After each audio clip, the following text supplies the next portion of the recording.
over here, let me see.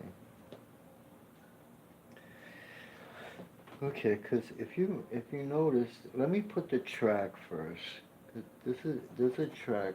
Let me put that track, and then the track comes this way, and then it shoots back this way,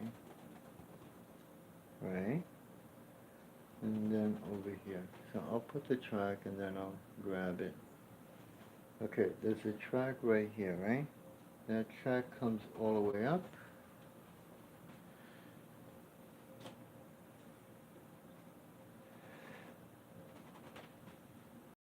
Yeah, but that girl's voice is... You take that girl, give her a makeover, and she has this different sound. Like that girl Dolly, remember Dolly with the big breasts?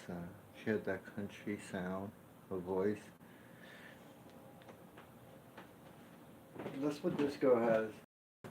But it's a little different because she's colored, she's black, so it has like soul. It's like a sound that it's different. Probably from the south.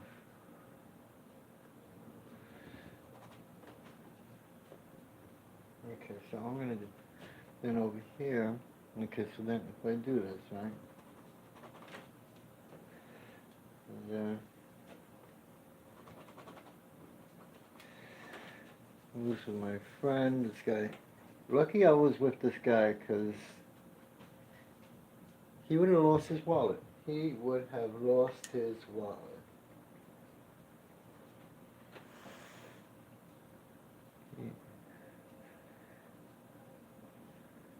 He would have lost his wallet.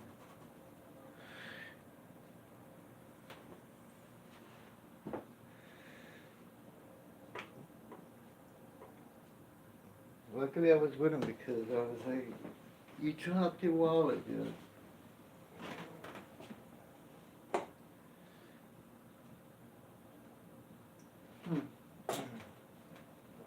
Alright, so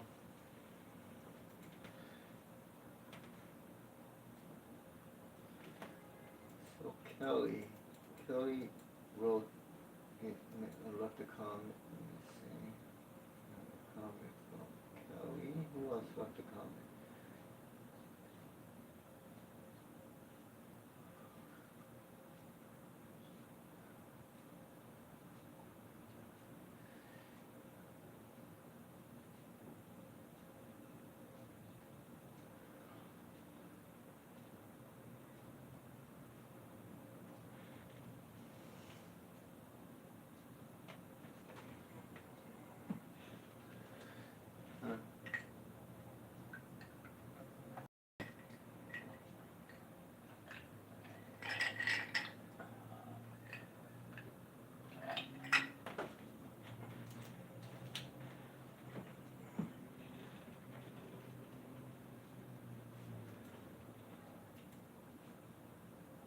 Let me, wait a minute. She, where is that? Where is it? Okay, and let me come here. Maybe she'll reply. I don't know where the hell she's at. Oh.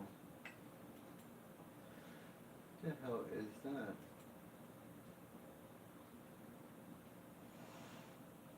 Alright, okay, alright. Fine. And then what do we have here?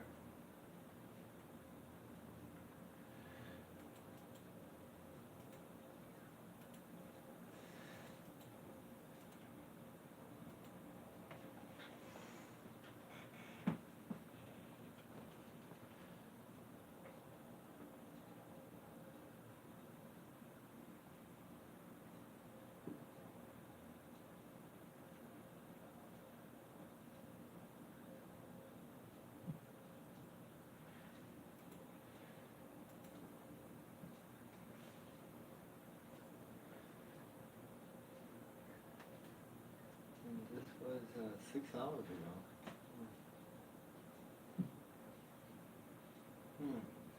It was early this morning. When did we speak yesterday? It was towards the evening, yeah.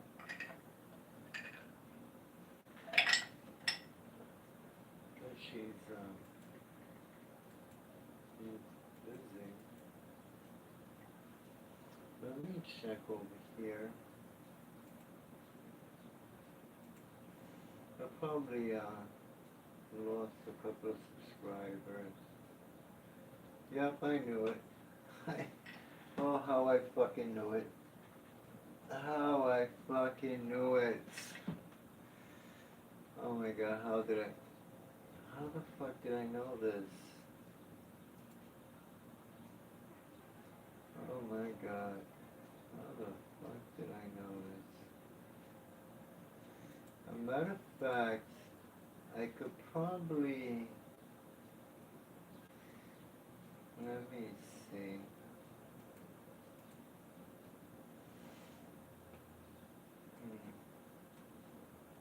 Yeah. Wait, subscribe. Oh, this is the guy that, didn't I unsubscribe to this guy? But he's, subscribed to me. Okay, let me see. Who else? I'll see if I find him.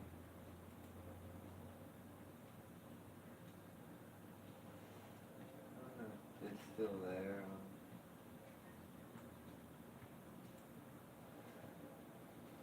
People are so weird. It's like you mention the name and it gets people upset. Oh my god. It's like, okay. I'm sorry. Can't even. What is this? Thank you for sharing. 9 months, 9 months. Now what is this?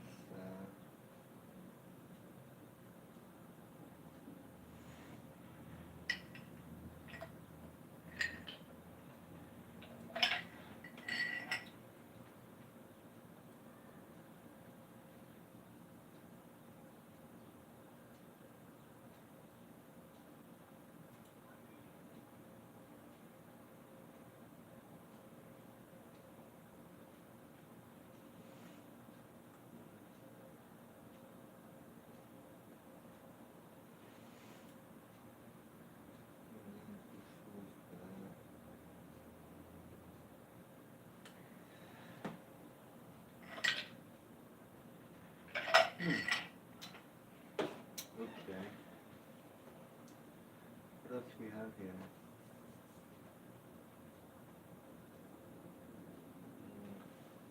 Okay.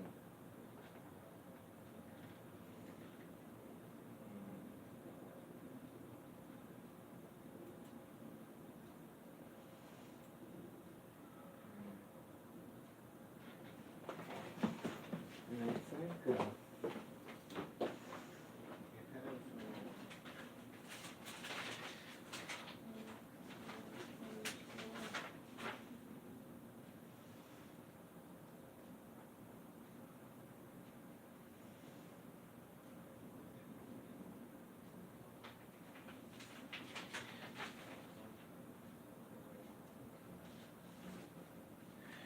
so I gotta send this back.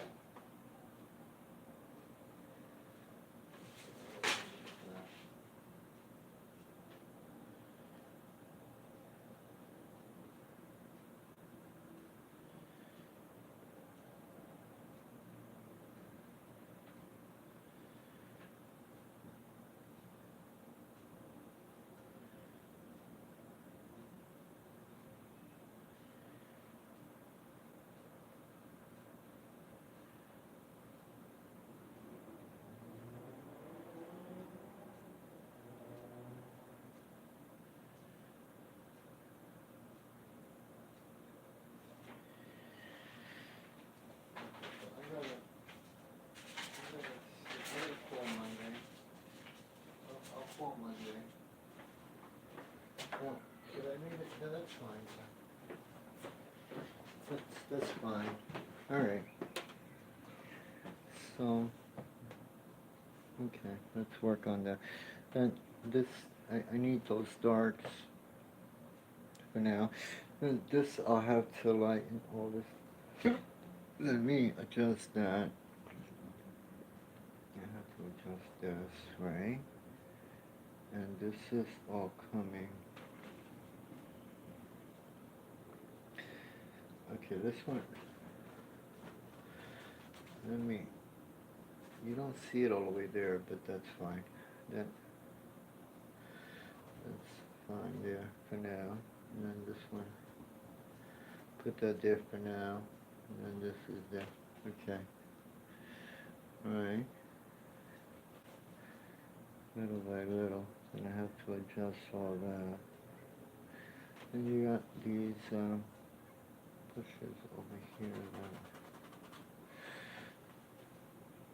Okay. Gotta step back and examine things. Hold up, this was gonna go that way. I could take this. I could take this a little higher. Let me take this a little higher. This medium. Let me. Because this has got to go up to here. I'm going to go this far. That's as far as I'm going to go, right? I'll go that far. I'll take it that far. I'm not going to take it too far because then this one over here, let me,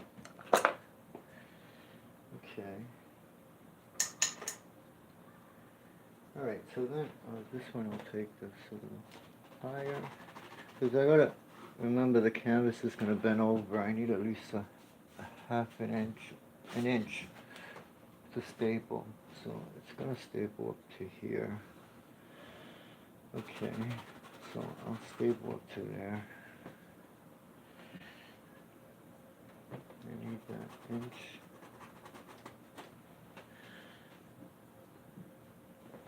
And oh, it's pretty thick up there, but I'll build it up. I'll build it up. Right? And then that's, isn't it something, just a little half inch just made all the difference. Half inch makes all the difference. Then I got this, right? This is coming like this, right? Then this is coming this way, and then this is coming this way. Then it stops, and then it goes, and then it shoots back in. There you go. Okay. Now, I gotta make a nice green. Let me see. Let me make a nice green, but before I do that, let me use some of this, I'll use some of this medium over here. Is that the one? Where's the algae? Let me use, where's the algae? Is that the liquid? Yeah, that's the algae right here. Okay, I'll use this one.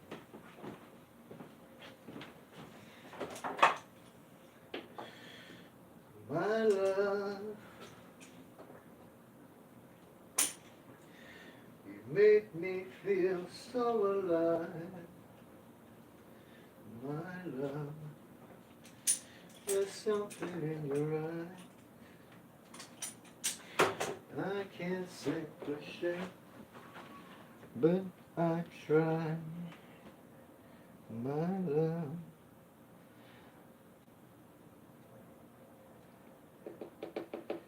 you make me feel so Willie blue, Willie blue.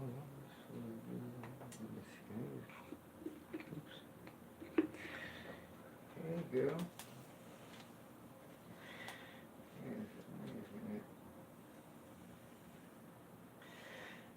Why is that taking so long?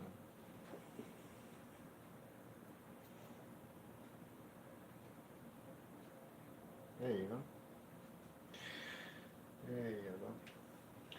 I had to go to White Plains today. I had to go to White Plains with this guy. I don't know how the hell this guy got me to go to White Plains. Took the metron off. I don't know how the hell he made me do that. Because I was on my way home, and this guy, I went from going home to going to White Plains. Yep. And he's so lucky that I mean, I went with him because he was going to lose his wallet. He dropped his wallet. He lost, well, he didn't lose. He dropped close to his wallet. It was about, he had a lot of money in his wallet, and I found it. Well, I didn't find it. He dropped it right there in front of me. And then he didn't realize he dropped it. I'm like, Louis, you dropped your wallet. And I was like, wow. I couldn't believe it. I couldn't believe.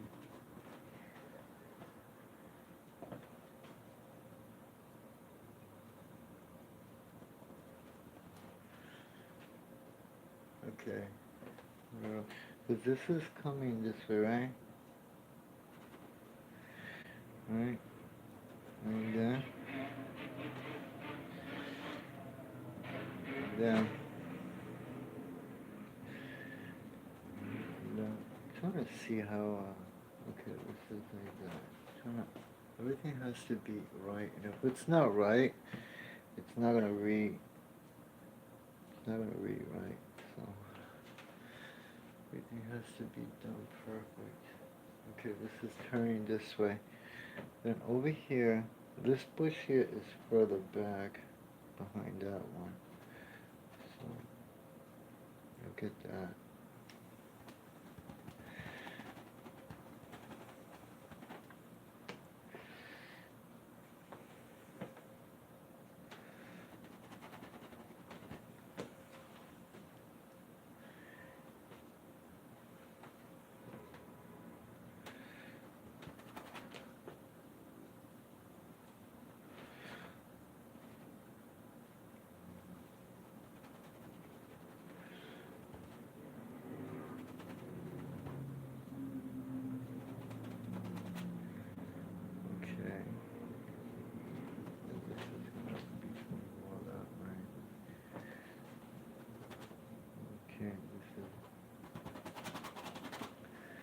I got the, oh,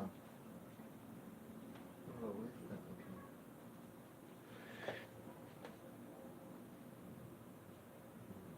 Okay. I got that medium. Aoki.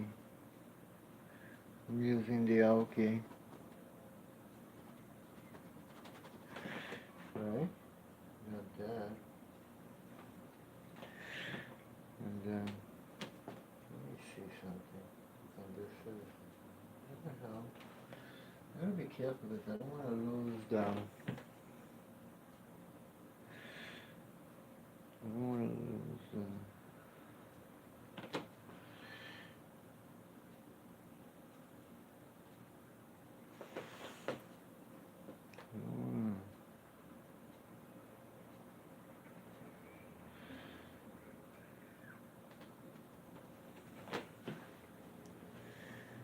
like that.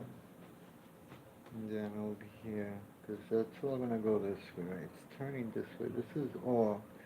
This is the top, and this green here is a little too. It goes up to here. I'm gonna take it up to there. That's as far as I can take it. Right? And then this green comes over here. I'll wipe it down. And that's too much with the. I got the yellow. This over here, I got that yellow. And that for now, right? And then over here, And because this is supposed to be a fat trunk, then I got that space in between. Got the space here. Now, if I go there, okay, over here, let me see something. Because there's a space right in between these trunks. And I gotta put that in there. I'm gonna put that in there. I'll put that in there. And then I'll put this in there. Like that.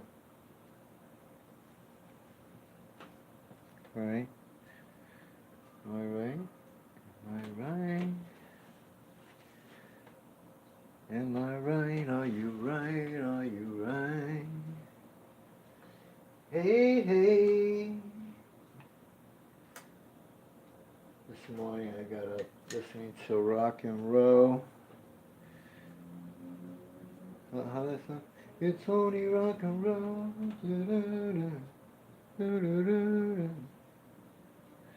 Yes, I gotta clean this. I don't want this to be too sticky. Okay, let me grab it over here. Oh Lord. Alright. Slowly but surely. Now I had let me see. I had some, these are other greens. Oh, this is a different green. This is a different green.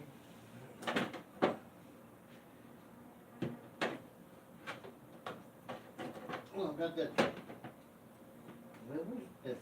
The Selena? That's the violet. Wasn't there?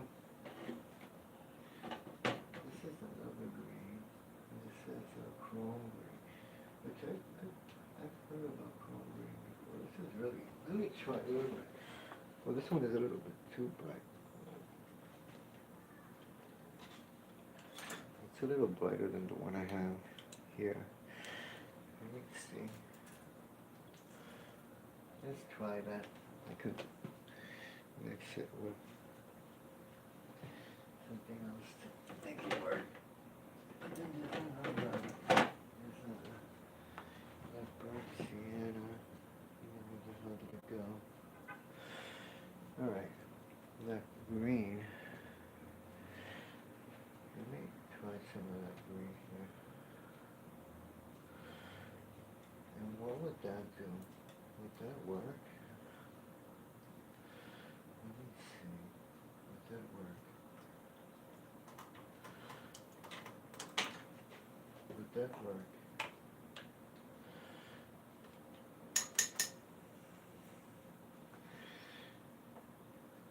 Okay.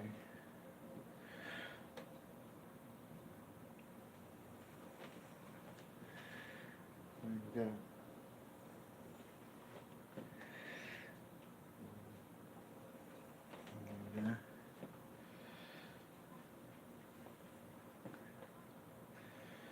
okay. And that, right? That's that green. I don't know. And that has to be. Because over here, that green. Darken it. Let me see. Because then just that dark right there, right? Because that goes that way. Right? Then this is going to be lit up there. And so light that up. Let me see if I can get a bit of light. And it goes this way.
then I think over here I'm going to take this light up there.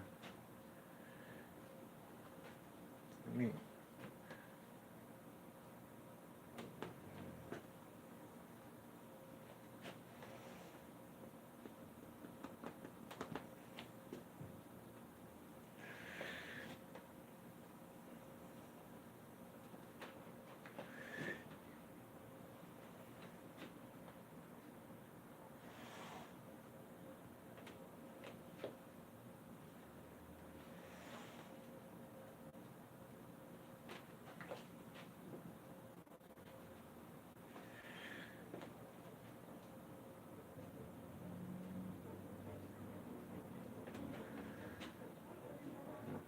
This guy thought that I was going to be on his side.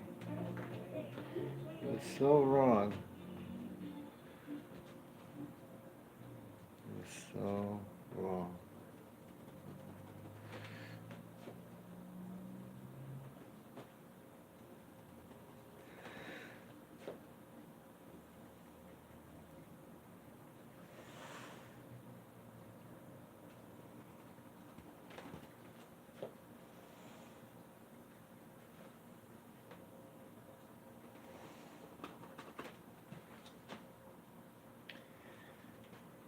So wrong. I hate people like that. Fucking racist. It's so disrespectful. Lady's coming by on her bike and he wants to come out and be disrespectful. People are so disrespectful to a woman. I mean, I was going to tell him something, but I'm glad I didn't, because I probably... I mean, I wasn't alone. I was with Louis, but... What would you say? Make a statement like that?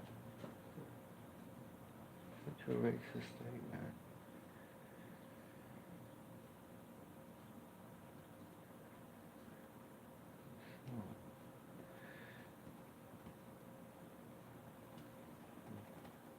It's bad.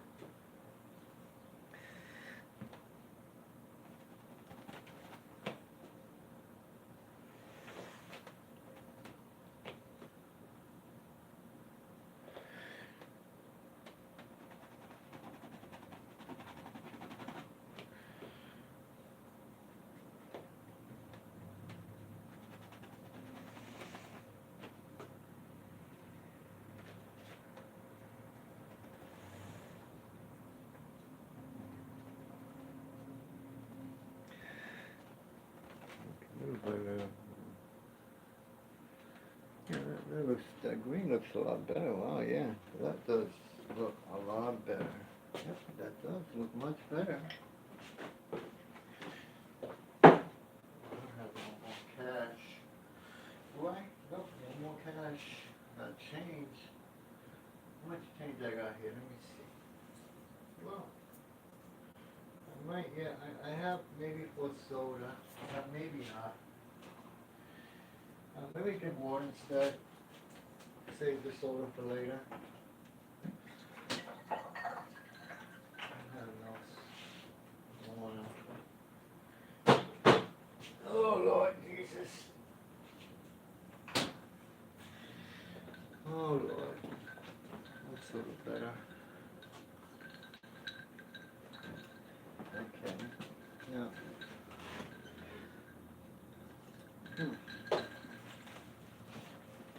Two packs and that one there.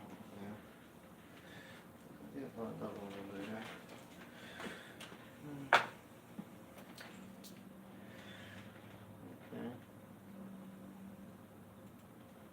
Okay. Oops, sorry.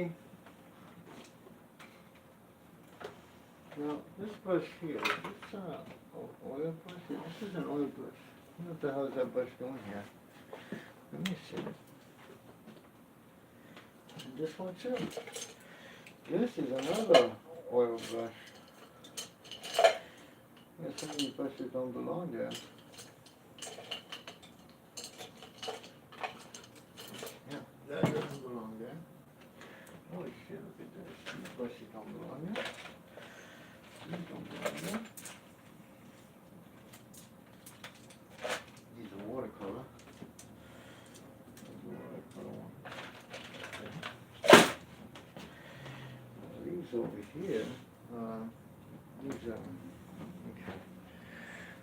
These are oil ones. You can put that there for now. Okay. Now what do we have here? What is this?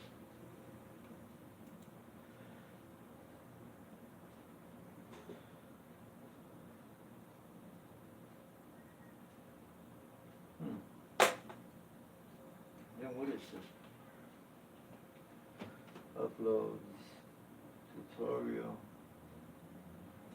What upload is this? ¿Qué tal? ¿Cómo están ustedes? Les saluda con mucho respeto el maestro Luis Fernando Pesca Urbina, orgullosamente escalteca de la Unidad Santo. Well, why does he have this weird picture up here? Upload. A different guy. Or is that him? I don't know. Maybe, maybe not. Maybe not. Okay, what is this? ATF director demoted for Steve. What? Demoted for second choice Steve Biden. ATF director for the second choice. What is this? Climate Israel's forever concert. And then what is this? This is another one. No,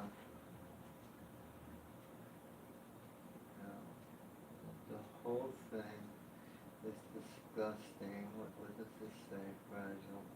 Paris interview with Donald Trump. Yeah. Where's that interview? Where is that interview? Joe Biden saying he's ready to visit Ukraine, just like UK Prime Minister Boris Johnson and so many other real leaders have done, but it appears that Joe Biden doesn't make the calls in his White House. Here to weigh in is former Brexit Party leader and host of Nigel on the UK's GB News. Let me see if I can locate it. The whole thing. This is 7 minutes. Where the hell is the whole interview? I mean, it can't be 7 minutes long, right? Oh, this is it. Oh, that's 2011. Oh, fuck, like, where the hell is it? This is 31. And then they sit down again.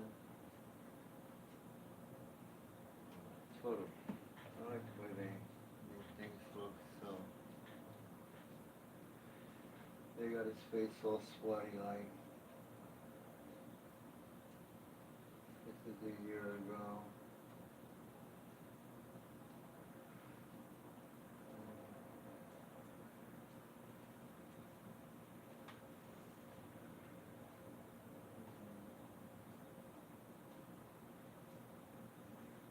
Let's see. If I find the one that's the longest.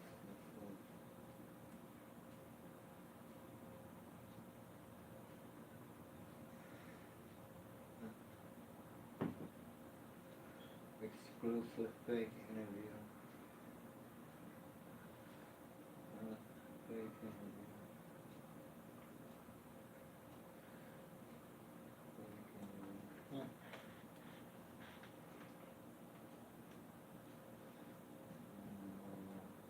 What's this guy's name?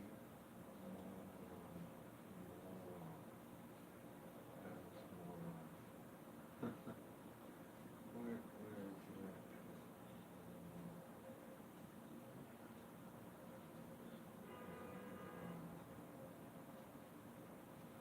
Oh shit.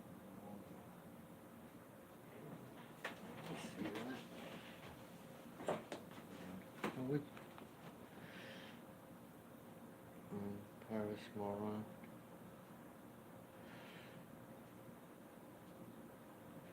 Paris moron. It's funny.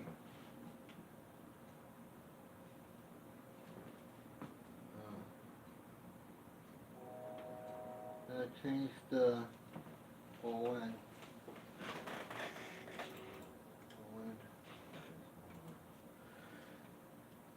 ON.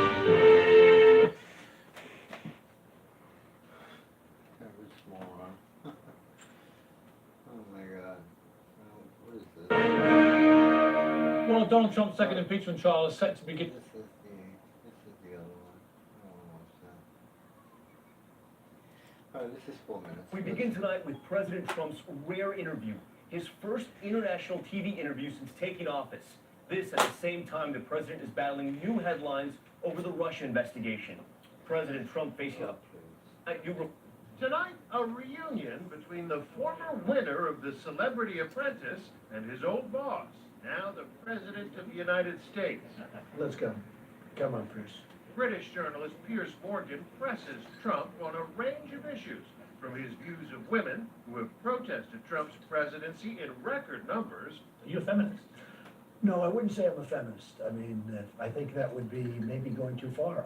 I'm for women, I'm for men, I'm for everyone. To his refusal to endorse stronger gun control measures, even after the mass shooting in Las Vegas. If they had the bullets going in the opposite direction, you would have saved a lot of lives. So, I get what you're saying, but I believe in the Second Amendment. Trump also takes credit for a booming economy. A lot of the global economy, Piers, is because of how well we're doing. You know, most people will admit that, but we are doing well. That's helping all around the globe. That's a good thing. The interview, downright chummy at times. One topic Morgan steers clear of is the ongoing Russia investigation. Today, the Washington Post reports Trump recently considered firing his deputy attorney general, the man who appointed this... Oh, this is an old interview. What the hell? This is the one that just happened. It's being billed as an explosive TV interview. Former President Trump Sure makes it look that way after Trump was asked about his non-stop book will air on Fox Nation starting next week. The most explosive interview. The promo is fake. He even released audio of the interview, which took place at Mar-a-Lago, and it sounds as if the encounter ended amicably.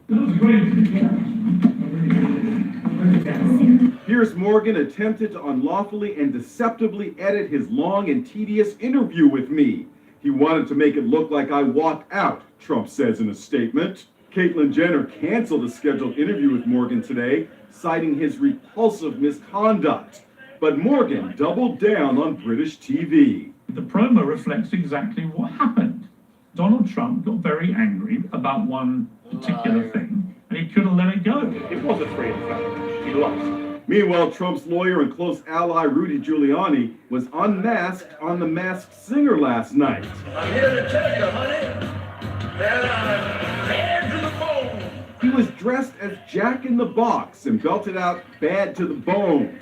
All the judges were fooled. I'm going to confidently say Joe Pesci. I'm thinking it might be Robert Duvall. I'm sticking with Elon Musk. Oh, yeah. Al Goyer.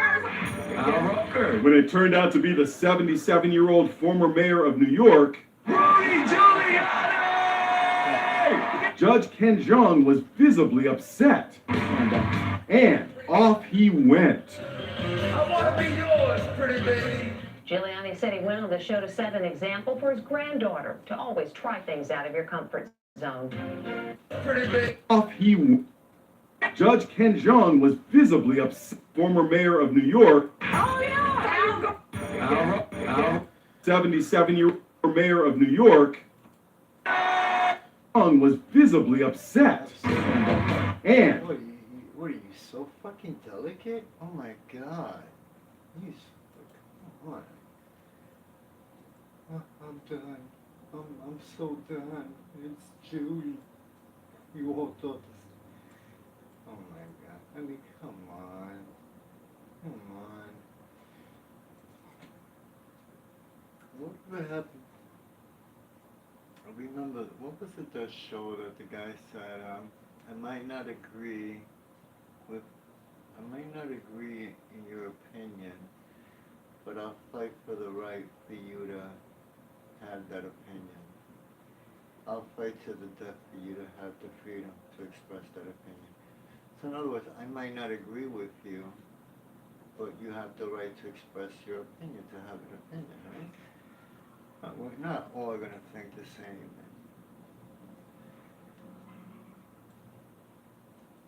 But some people, I don't know,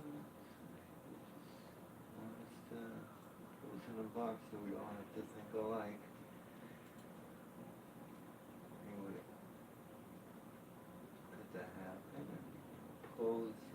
Biden is losing support from younger voters.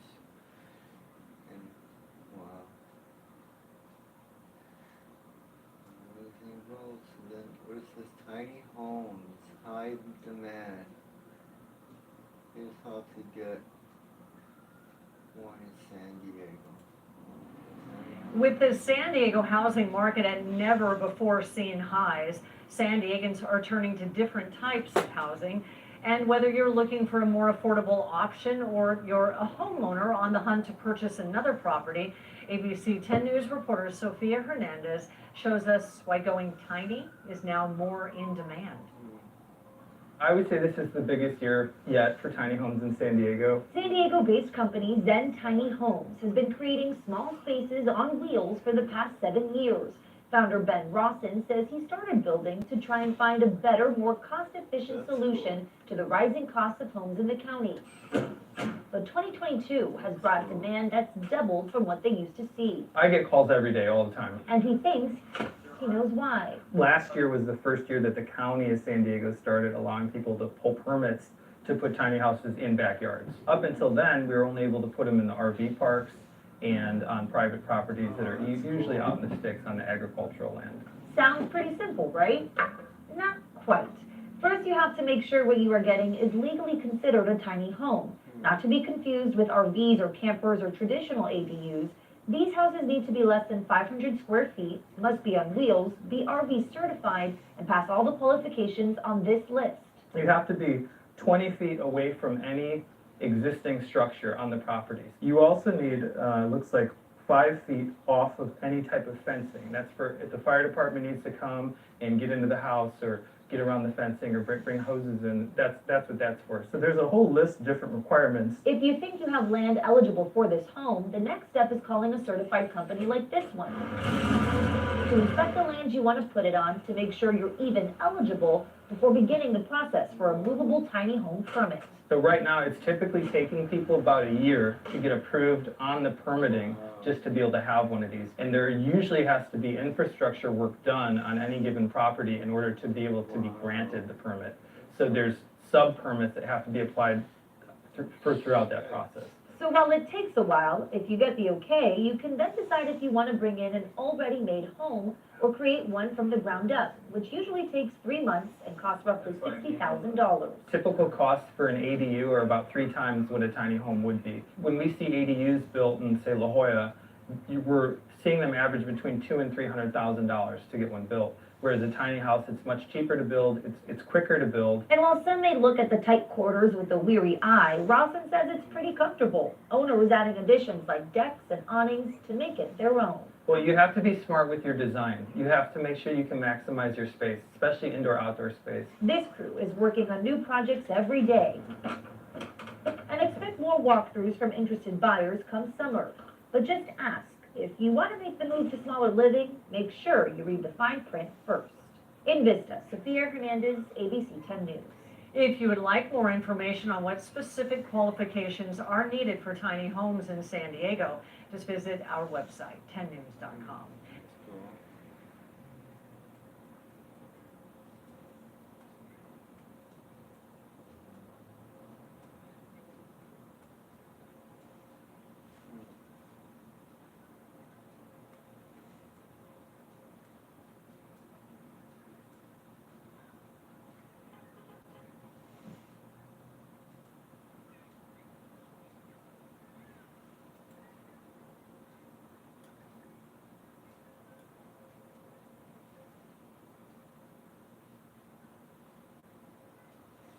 Strategy of how law enforcement can track for every move. What is this? This is something Whether you're here, or at one of these, it doesn't matter. This can find you. The common name, Stingray. Technically, a cell site simulator. First developed for military use, it's made its way into local law enforcement. It can track a person down to the room they're in if they have their cell phone on them. Stingrays turn these into homing devices, and that's just the beginning. These are tracking devices. This is emitting a signal. This is GPS. Mike Mino with the North Carolina branch of the ACLU has been watching the spread of stingrays for years. It's my understanding that the software that a lot of these devices use is capable of capturing things like your text messages, the numbers you're calling and receiving calls from. We know for sure they're getting people's location. Here's how it works. Cell phones are always trying to connect to nearby cell towers. A stingray acts like a cell tower decoy. In what's called a man-in-the-middle attack, it tricks cell phones into thinking it's the nearest cell tower. Phones connect to the stingray, and police can access a range of personal information. But they don't just get intel on one phone. Every phone nearby is forced to divert to the stingray. Calls are passed on to a real cell tower.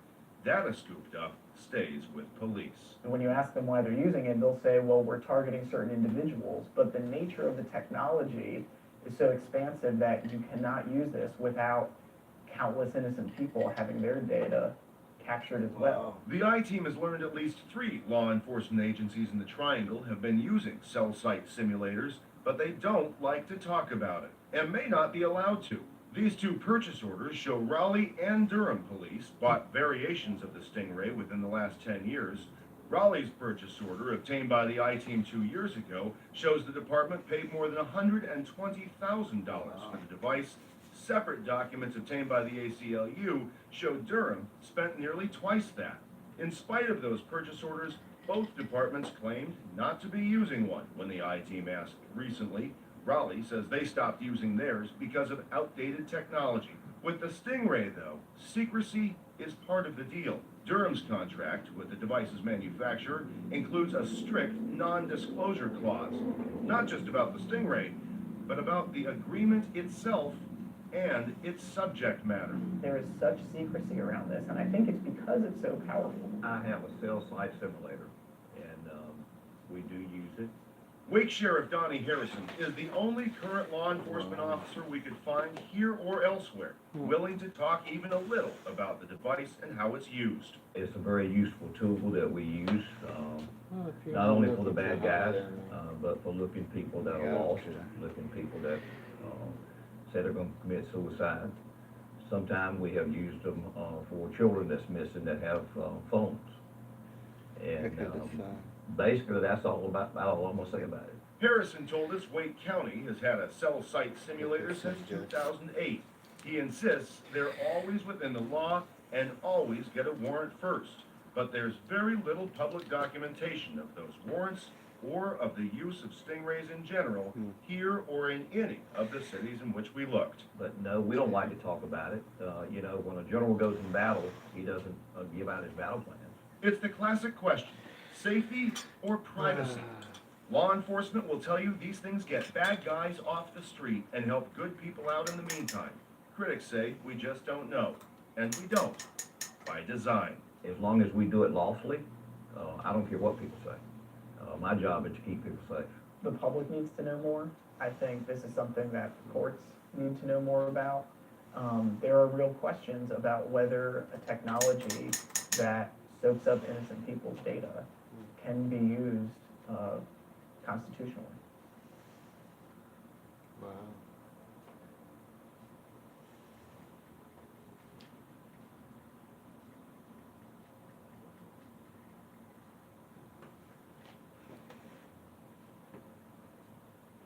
That's why you have some people, even politicians, they don't use those new phones, they use the flip-flop.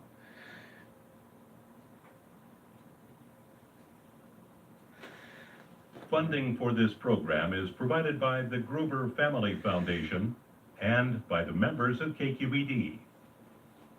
A co-production of KQED and the Center for Investigative Reporting. Yes, right? Then there's okay, there's another one. Cutting-edge technologies changing the way police fight crime. What we essentially do is a live version of Google Earth, only with a full TiVo capability. We basically kept it pretty hush-hush. The power to track more people and data than ever before. It's been worth its weight in gold.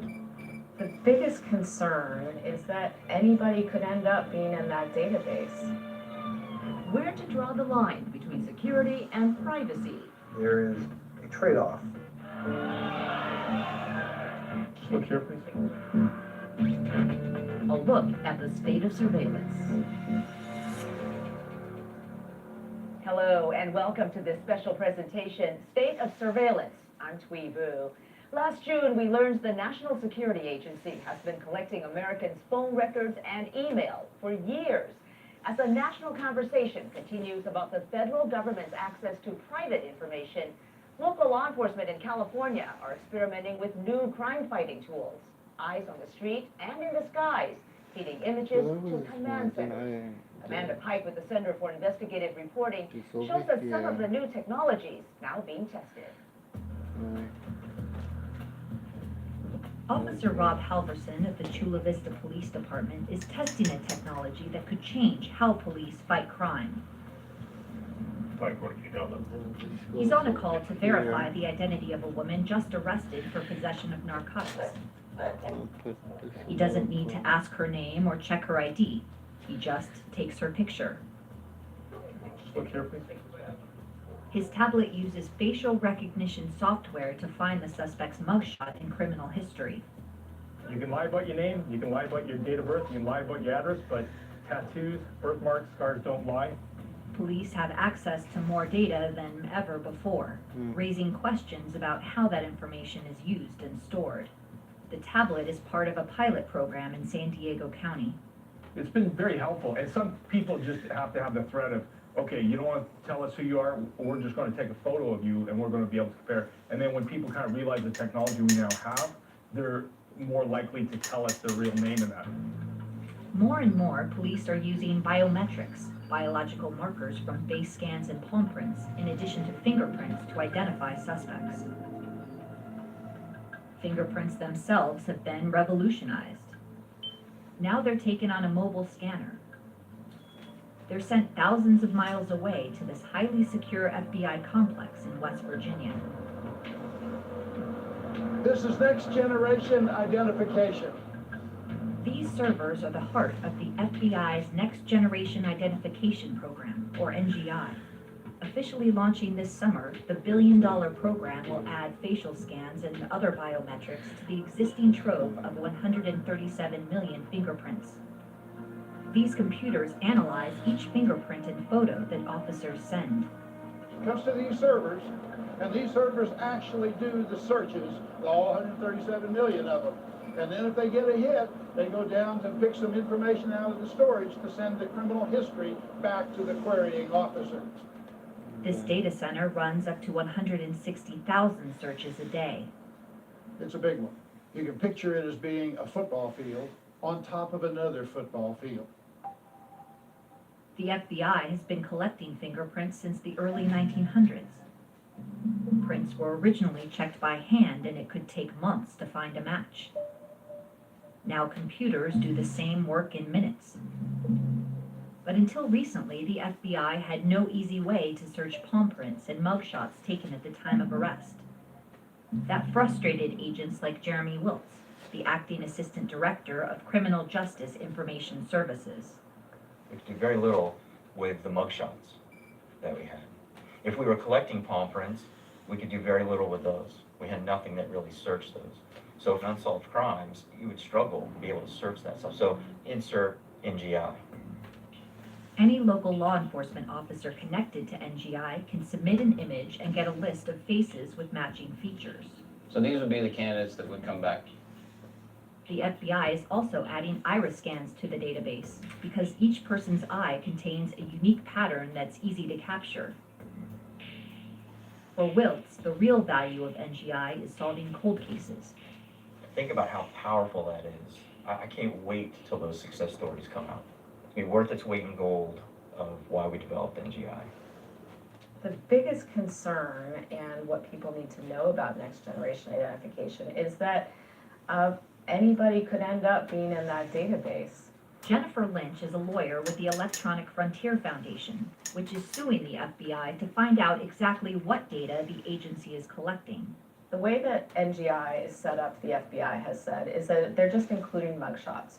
But that is really just a policy that the FBI has taken. There's no law that says that they have to limit the inclusion of images to mugshots. The FBI acknowledges that its facial recognition system sometimes flags the wrong people. 15% of the time, the suspect won't be among the top 50 hits. Those people whose face images come up suddenly have to prove their innocence rather than the government having to prove their guilt. And that's completely different, again, from how our democracy has been set up. Privacy advocates worry that a growing web of traffic monitors, license plate readers, and networked security cameras will soon allow police to track our every move, all without a warrant. The legal issues over how these new technologies are used and who has access to all of this information are far from settled. In California, one of 10 states that guarantees a right to privacy, the new tools pose a challenge: where to draw the line between safer streets and spying.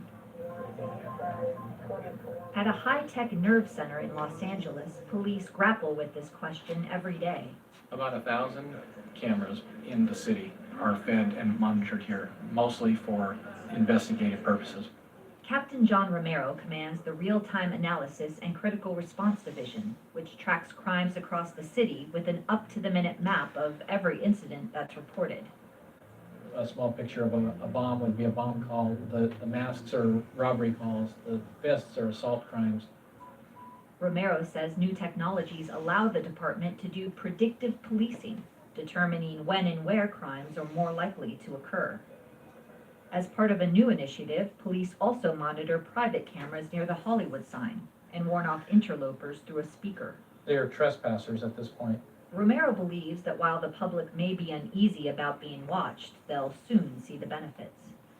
In early America, when we started putting up streetlights, people thought that this is the government trying to see what we're doing at night to spy on us. And so over time, things shifted. And now, if you tried to take down streetlights in Los Angeles or Boston or anywhere else, people would say, no, it's a public safety. You're hurting our public safety just so you can save money on lighting. I think that cameras will eventually get there, or cameras will not be a problem in the future. Yeah, I think the cameras are okay. Across town, Sergeant Doug Ikitani of the LA County Sheriff's Department recently supervised an experiment involving cameras on a whole new level. He gave the Center for Investigative Reporting an exclusive account of the test. The system was kind of kept confidential from everybody in the public. A lot of people do have a problem with the, eye in the sky, the big brother. So in order to mitigate any of those kind of complaints, we basically kept it pretty hush-hush. The array of cameras on this aircraft records high-resolution images of a 25-square-mile area for up to 6 hours. It can track every person and vehicle on the ground, beaming back the pictures in real time. It's citywide surveillance on an unprecedented scale. What we essentially do is a live version of Google Earth, only with a full TiVo capability. It allows us to rewind time and go back and see events that we didn't know occurred at the time they occurred. How are you doing? Ross McNutt is the president of Persistent Surveillance Systems in Dayton, Ohio, one of the few companies in the U.S. that does wide area surveillance. McNutt developed a similar system in the Air Force that was used in Iraq and Afghanistan. It was at the height of the IED problem, and our objective was to be able to follow the bombers from where the bomb went off back to the house that they were building the bombs, and be able to use that. Towards the end of the time when the system was deployed, we looked at it and said, hey, there's some real law enforcement applications to this. McNutt has tested the technology in Philadelphia, Baltimore, and Dayton, where he says it provided police with useful leads on shootings, armed robberies, and narcotics cases. The LA County Sheriff's Department tested wide area surveillance in 2012 over Compton, a compact city with a high crime rate. We literally watched all of Compton during the times that we're flying. Anywhere within that whole area, we can zoom down, live or after the fact, to resolutions just barely to be able to follow people. My first initial thought was like, oh, big brother, we're gonna have a camera flying over us. But with the wide area surveillance, you would have the ability to solve a lot of the unsolvable crimes with no witnesses, no videotape surveillance, no fingerprints, From a mobile command center, McNutt monitored 911 calls and coordinated with officers on the ground. There had been a rash of crimes in Compton with people getting necklaces snatched. So the LA Sheriff's Department asked us to investigate this. Go ahead. I remember this call. It was basically our typical middle-aged woman walking down the street with a friend of hers having a conversation. A young male approaches her. And as he's just walking down the street, she thinks he's just a regular pedestrian, doesn't notice anything about him, grabs the necklace off her neck, runs down the street. In traditional policing, we won't be able to solve these types of crimes. 99% of the time, we're not going to find anybody. We went to the address and we watched it, and what we saw was somebody getting out of a car here. That's cool. And then the person walks down the street here while the car circles around to the other side of the block. Shit. And what you have is a person walking down the road there. In just a moment here is where the necklace is stolen, right there. And then the person's going to run off quickly to get into the car, back into the car that's driven around the block, and then we can follow that person. So that was the setup. The system doesn't have the resolution to identify license plates or people. A person is just a pixel. Analysts track the car and rely on cameras at traffic lights or gas stations to capture a close-up image. In this case, the suspects eventually drove out of camera range without being identified. But Ikitani says the experiment still gave police some valuable leads. Now we know that that car was involved. So that way our deputies can start monitoring those streets. Maybe they will see that car driving by with the two bad guys in there, and maybe we can stop them and arrest them. So far, no police department has purchased the system. Ikitani says it can't provide the kind of detailed images that would hold up in court. It was a great experiment, but in the end, the resolution just wasn't enough for us to use it here on a day-to-day basis.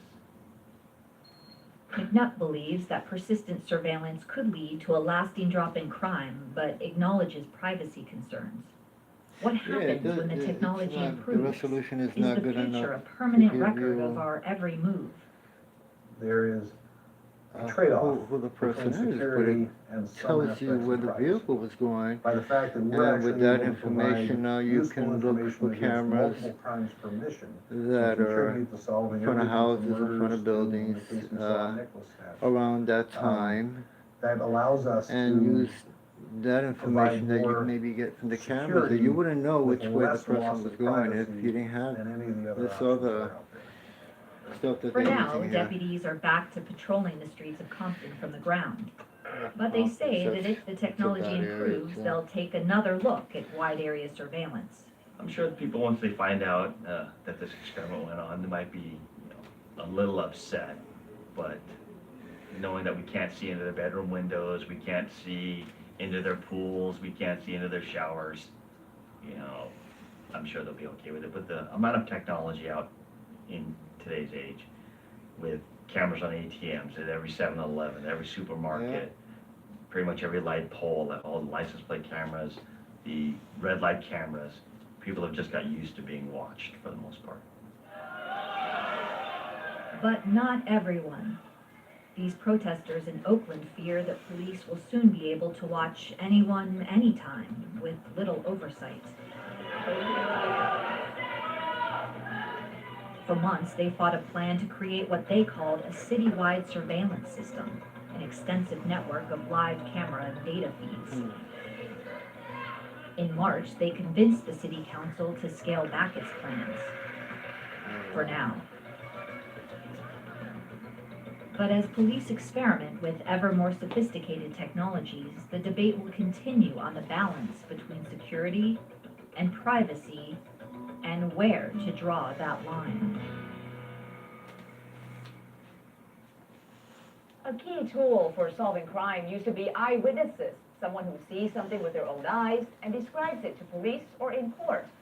But as we just saw, electronic eyes and ears can capture more information, not just of criminals, but all of us. How effective are they, and at what cost? Scott Schaefer takes it from here.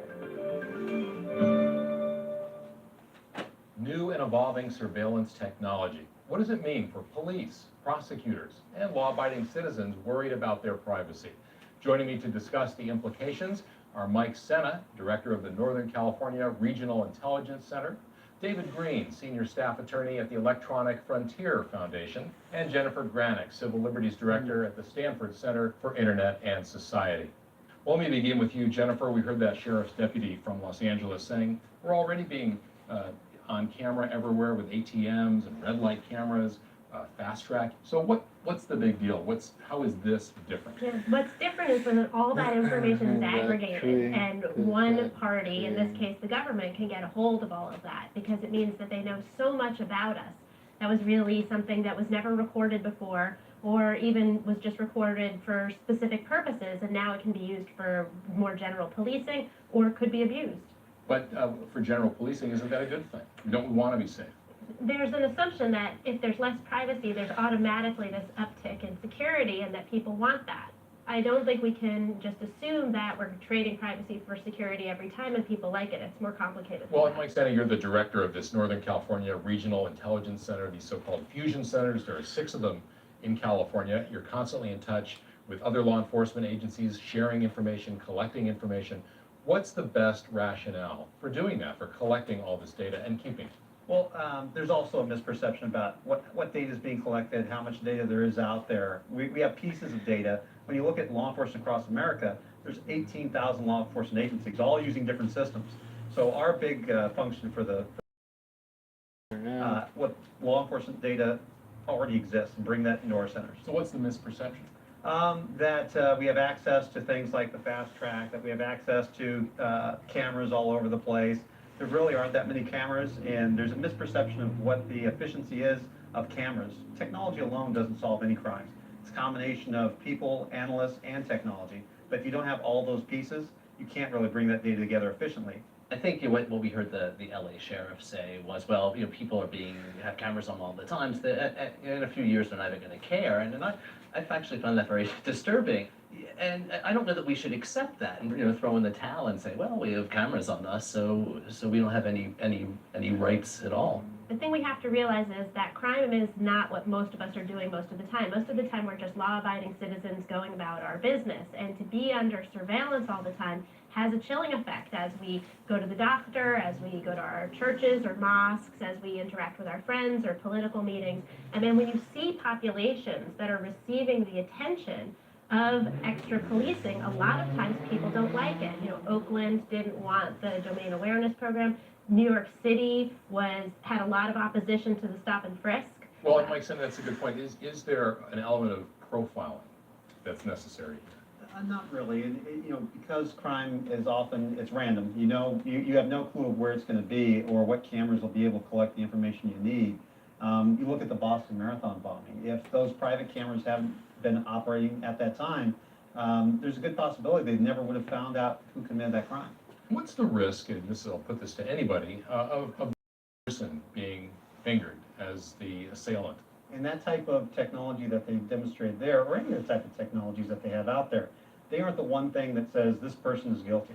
And it's up to the prosecutor to look at that and say, do we have enough to move forward with prosecution? It's up to a judge and a jury to decide where does it go from. For David, what concerns do you have in that regard? Innocence. One of the things I think is really different is when you're collecting information ahead of time, when there's no crime we know that's been committed and nothing's happened, and the government's just collecting information just in case. That's a big difference from when something happens, like the Boston Marathon bombing, and you go to information that's in the hands of private parties that government gets, sometimes with a warrant, sometimes with other legal process, starts to piece the case together. We know someone's done something and we're looking for that person. But in that case, you did have to watch everyone to look for the right person, right? Well, no, because the bombing happened at a particular location, so then you get the cameras from that location. It wasn't that there was a plane that was flying over all of Boston, all of Miami, all of Chicago, all of New York, and then we were just sort of looking through those pictures or keeping them just in case. David, what is the difference between what we're talking about here with a law enforcement agency doing surveillance versus Google and Facebook and LinkedIn collecting all this information, with or without our knowledge? What's the and they're using it to make money. Yeah. There's really no public purpose. It's just the bottom line in that sense. What's the difference? Well, I think the main difference is that we have a different relationship with the government and with law enforcement in particular than we do with our search engine. our relationship with our government, I think, is one of not being watched by them all the time. What we do see with Google and Yahoo and internet service providers is at least the ability to try and control. It might require you to be a knowledgeable consumer to do so, but to have some control over how much of your information is collected, what use is made of it, and you also have the ability to opt out of that as well. It's hard to opt out of law enforcement. Yeah. The internet companies are using our information to market things to us. The police are using information to put us in jail. Yeah, I'd actually like to disagree. I mean, our goal isn't to put people in jail, but it is to protect public safety. And as far as the gathering of information and what we do as far as the aggregation and follow-up, it also helps us to identify folks that haven't been engaged in crime, eliminating folks that could be potential suspects with the data that we've collected. You know, me as a certain citizen as well, I don't need to be followed all day long, and that's not the role of law enforcement. It's not to follow folks all day long, but the technology acts as a pointing system. It doesn't tell you that somebody committed a crime specifically, it just points in that direction. How long is this data kept? The visual collected data, automated license plate readers, it's 12 months. This one. That's what the government goes little by little. in California, at least for visual data. And Mike, is there a different standard for this surveillance and privacy? Little by little. When you're talking about, say, international terrorism versus local law enforcement, Yeah, little where by you're little. looking for someone who Private. snatched a purse? There are me, rules private regarding the thing. way intelligence is collected, the way information is collected in the country. And after September 11th, there were folks that actually wanted to get rid of those restrictions. But it was actually state and local law enforcement, folks that I represent, that said, no, we need to keep this. Our role as public safety and law enforcement is to protect the Okay, public, we got, but also uphold the Constitution of the United States. Jennifer, what would you add to that? I agree with the sentiment. Unfortunately, I don't think let me that's the way see. our courts and our investigators are actually doing it. There's There's no another question in my mind that law enforcement agencies sharing information properly can help solve crimes. I think the hard question is with something like cameras. You have this ability to follow people around on the public streets. Traditionally, the Fourth Amendment didn't prohibit a single police officer from following you, but it was just infeasible for everyone to be followed all the time. Now we have technology that makes it possible for us to see where every car or where every person or almost every person is. Mike? Law enforcement doesn't have that capability to track people 24 hours a day, 7 days a week. The technology isn't quite there. I mean, there are things that in those videos and pictures, and for me, even a person that has worked in the technology field with folks that are designing things and whatever the future may be, I don't see that in my career. We know that local law enforcement has the technological capability of actually tracking mobile phone as you walk around with your mobile phone, even if your phone is off. We've talked a lot about the privacy implications and some of the risks and constitutional questions. To what extent do the laws need to be updated? I mean, technology is changing so quickly.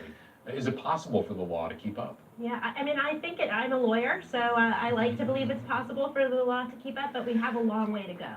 The Fourth Amendment needs to catch up because, what is our privacy in public spaces when we have technology that can monitor us to such a much greater extent? We have this age of big data where data analysis can put these pieces together and find out so much more about us than any individual piece we might, give up or choose to share. Mike Sena, you were nodding when Jennifer was saying we need to update the laws. So Absolutely. you agree? I agree. I mean, we definitely need to keep the laws up to speed on what we're doing, but it's hard. And it's not just what law enforcement is doing, it's what the criminal groups are doing with technology, which is hard for law enforcement to keep pace. We're always behind in that realm.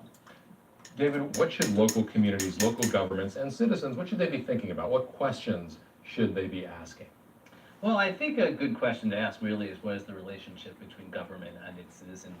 And if it is, and to me, a government really should be really hesitant to enter into a relationship where it's just constantly collecting information. And I think it's very easy, what I've seen, you see with the NSA, and you see on the local level, is that having the ability to collect information, it seems innocuous and it seems easy, it becomes difficult to stop. And Mike Sena, from someone on the inside of this kind of an operation, what questions do you ask of the people who are overseeing what you do? The hard part is that expectation of privacy in public spaces. What is that? And really, the bigger part of this, and something that I'm a big advocate for, is building communities of trust, actually having conversations with communities. Jennifer, is there enough transparency to even know what the right questions to ask are? At this point in time, we have almost no rules about how information is used or disseminated, and how do we tell if it's worth it? What are, we need to keep track of abuses, keep track of successes in fighting crime, and have a sense of, what do we need to do where we can enhance the public safety mission without over-policing. Lots of questions. We just touched the surface. Thank you all very much. Mike Senna, Jennifer Granick, David Green. Thanks a lot. Thank you. As technology advances, the struggle to find balance between privacy and security will play out in unexpected ways. It's clear the debate and discussion will continue. I'm Thuy Vu. Thanks for joining us.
So funny.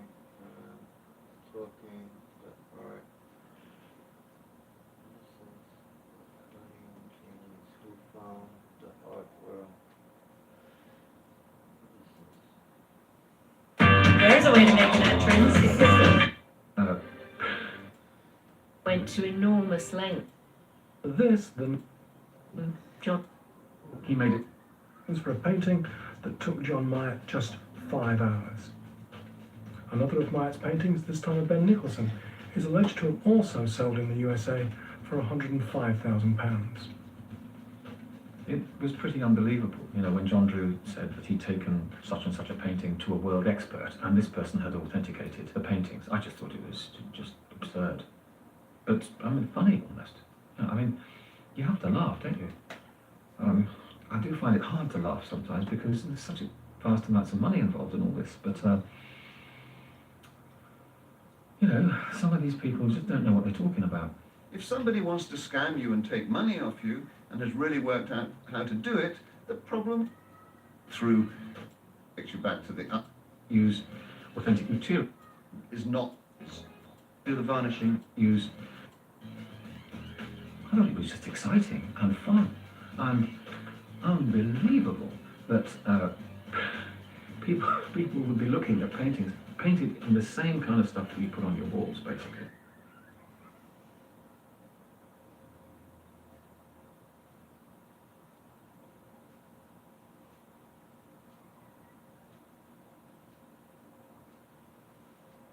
The President's Book One, the President's Book of Secrets. Book of Secrets. The Untold Story. This is access. And military assistant, Ted Clifton. Ted Clifton was the de facto intelligence support provider within the White House to John F. Kennedy.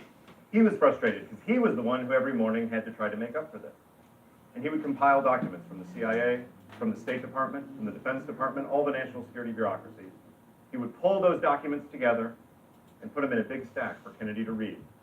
And they would hope that during the day, Kennedy would just get through those. Didn't happen. The stack was sitting there unread. So what Ted Clifton decided to do is call two of his contacts in the Central Intelligence Agency, named Clifton Sheldon and Dick Layman. This is a picture of Dick Layman here. Dick Layman is known as Mr. Current Intelligence at the CIA because of his role over the next few decades in the stories I'll be telling you. Dick Layman and his boss, Ting Sheldon, came into the White House and they watched Ted Clifton pull out of his briefcase report after report. Top secret all, heavy classified material. but report after report from all of these agencies. And he said, I can't get through it all, much less expect the president to get through it all. What I need from you is one daily document that you pull together for us that has everything the president needs to know in it, and nothing he doesn't. That avoids all the bureaucratic gobbledygook that these reports are full of. That gets rid of all these classification markings, the alphabet soup that appears at the top and bottom of a whole lot of heavily classified government documents. Oh, and one other thing. I'd like it to be small enough that he can just fold it, put it in his breast coat pocket, and carry it with him during the day, because I know his style. He's going to want to read an item, he'll get captivated by it, run off to say something, and then not get back to the document right away. I want him to be able to refer back to it during the day.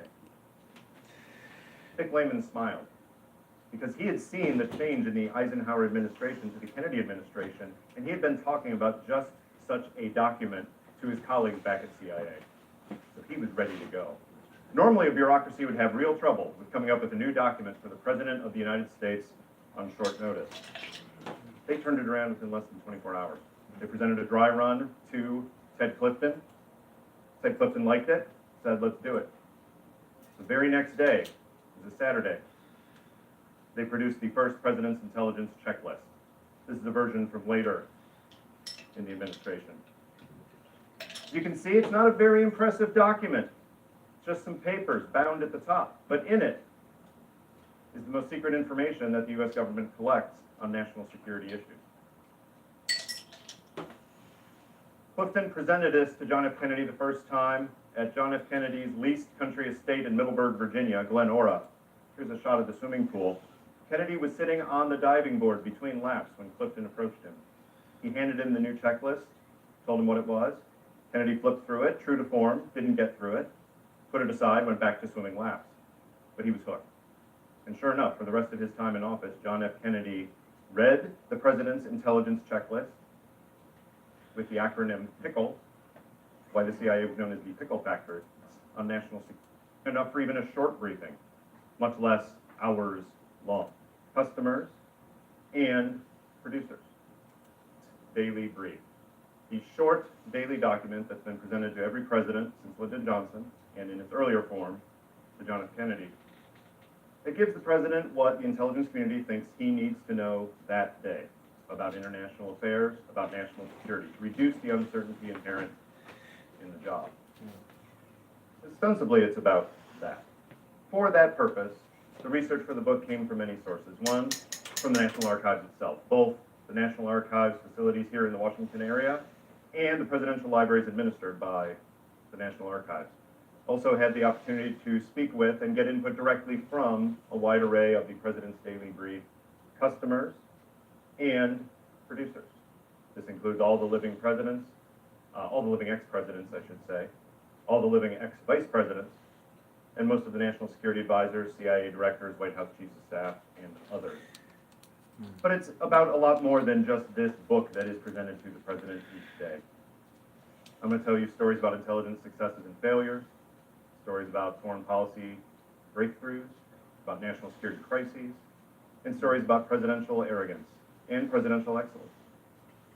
It all begins more than 50 years ago with President John F. Kennedy. John F. Kennedy was unlike his predecessor. Dwight Eisenhower loved long, stately meetings. When he addressed foreign policy issues, he did it with a series of National Security Council meetings, with briefings hours long, planned, in some cases, months in advance. John F. Kennedy did not play ball that way. John F. Kennedy wanted to have quick, ad hoc, impromptu meetings. He couldn't sit still, according to his advisors, long enough for even a short briefing, much less hours long. Two key advisors recognized this early on. One was the National Security Advisor, George Bundy. He wrote a memo to the president in May 1961, laying this out very bluntly, saying, we can't get you to sit still.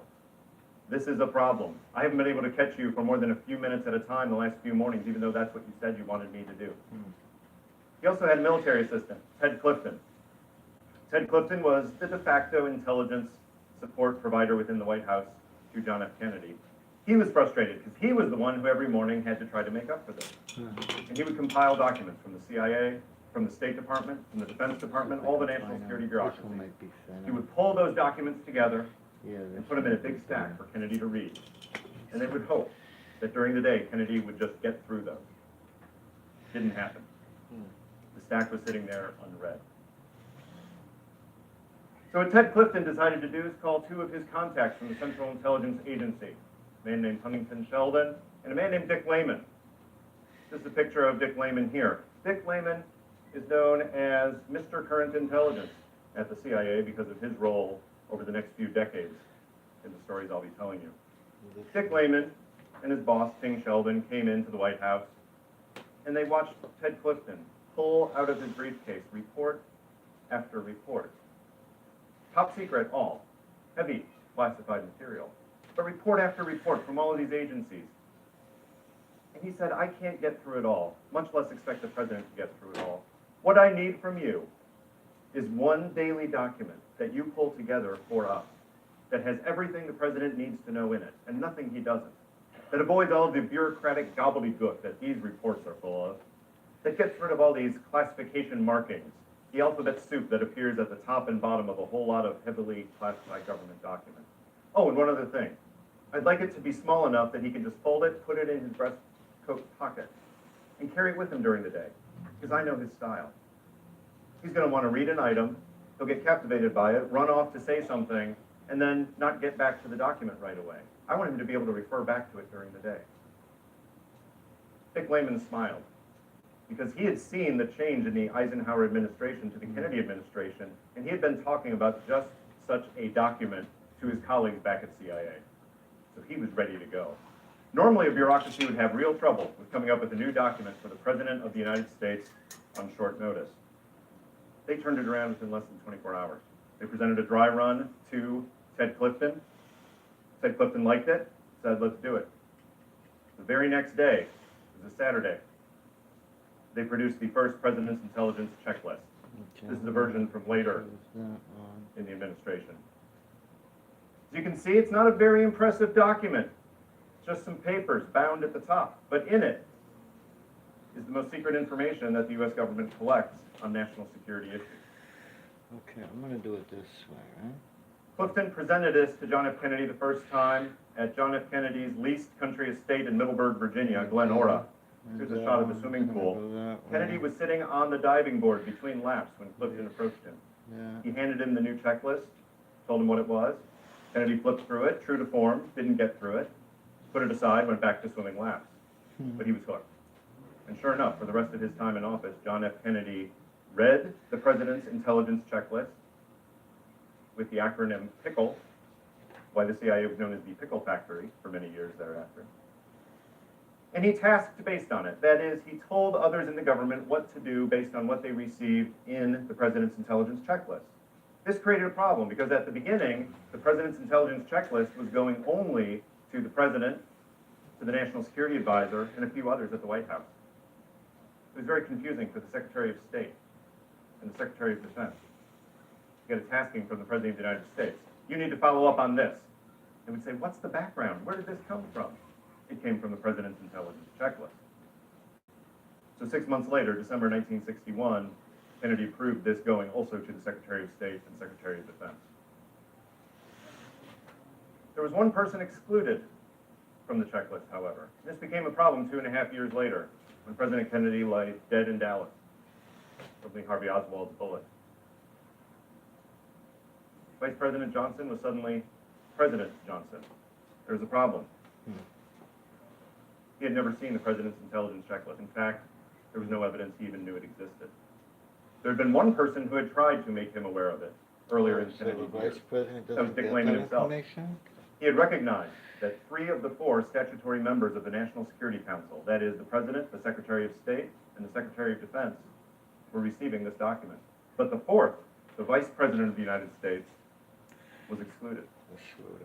So he went to a senior National Security Council official pointing out this lapse and said, what about Vice President Johnson? The answer was firm and final, under no circumstances. Oh, shit. Kennedy and Johnson did not love each other. Oh, wow. Kennedy's staff did not love Johnson and vice versa. Oh, wow. So it's not much of a surprise But that led to a bit of a problem for John McCone, the director of Central Intelligence, when the day after Kennedy's assassination, he was supposed to be meeting with the new president. He got on the calendar with a dash of deception, though. He had his assistant call the very afternoon that Kennedy had been shot. He had his assistant call the White House and say, will the new president want his regular intelligence briefing at 9 a.m. tomorrow morning? Oh, shit. There was no regular intelligence briefing. Kennedy did not see his CIA director one-on-one often, and certainly not for daily intelligence briefings. He read the intelligence checklist with his advisor. McCone was betting that Johnson did not know President Kennedy's intelligence patterns well enough to call his bluff. And he didn't. He said, of course I'll take the meeting. So they had the meeting. 9 a.m. the next day. A little awkward. Here you are telling the new president of the United States, here's the president's intelligence checklist, implying that it's been there all along and he's never seen it before. The memo that he wrote afterwards indicate that he downplayed it. He just tried to put it across the table, start talking quickly about the things in it. Johnson didn't react, but I'm not sure he would have. He reacted in a different way later. As the years went by, they found he was not reading the president's intelligence checklist. They couldn't get him interested in this document. And that makes some sense if you think about it. It was clearly Kennedy's document. No love lost between the two. Why would President Johnson want something that was a holdover from the Kennedy years? He didn't seem to do much with it. So CIA thought, how can we change this? And the CIA leadership came up with an idea. We like this daily intelligence document. We like the access to the president. The other presidents seem to appreciate it. How about we reformat it, we retitle it, and his advisors can tell him it's just for him. And so they did. They created something called the President's Daily Brief. The name was given on December 1st, 1964, and it stayed the same ever since, up to and including this very morning when President Obama read his. Very similar in form, just a little bit bigger, and there was a reason for that. John F. Kennedy wanted to fold it and put it into his pocket. Lyndon Johnson had a different style, and the PDB throughout its history has been adapted to the current president's style. In this case, President Johnson, he liked to do a lot of his paperwork late at night. In fact, he stayed up till the wee hours of the morning up in the presidential residence, often sitting in bed, going through his stack of what was known as the night reading. CIA officers learned this and said, let's start producing it in the afternoon. Let's print it in the late afternoon, get a courier to take it to the White House, put it in his night reading. That's when he does the most. And they did. So President Johnson started reading his PDB in bed at night, and sometimes into the wee hours of the morning. Now, how do we know he actually read it? Well, this is a clue. Photograph that ended up in the newspapers in the late 1960s. You see the president, see his wife, Lady Bird Johnson, and you see someone who I'm not sure is cleared to see that level of intelligence information, but clearly absorbed by the material in the document.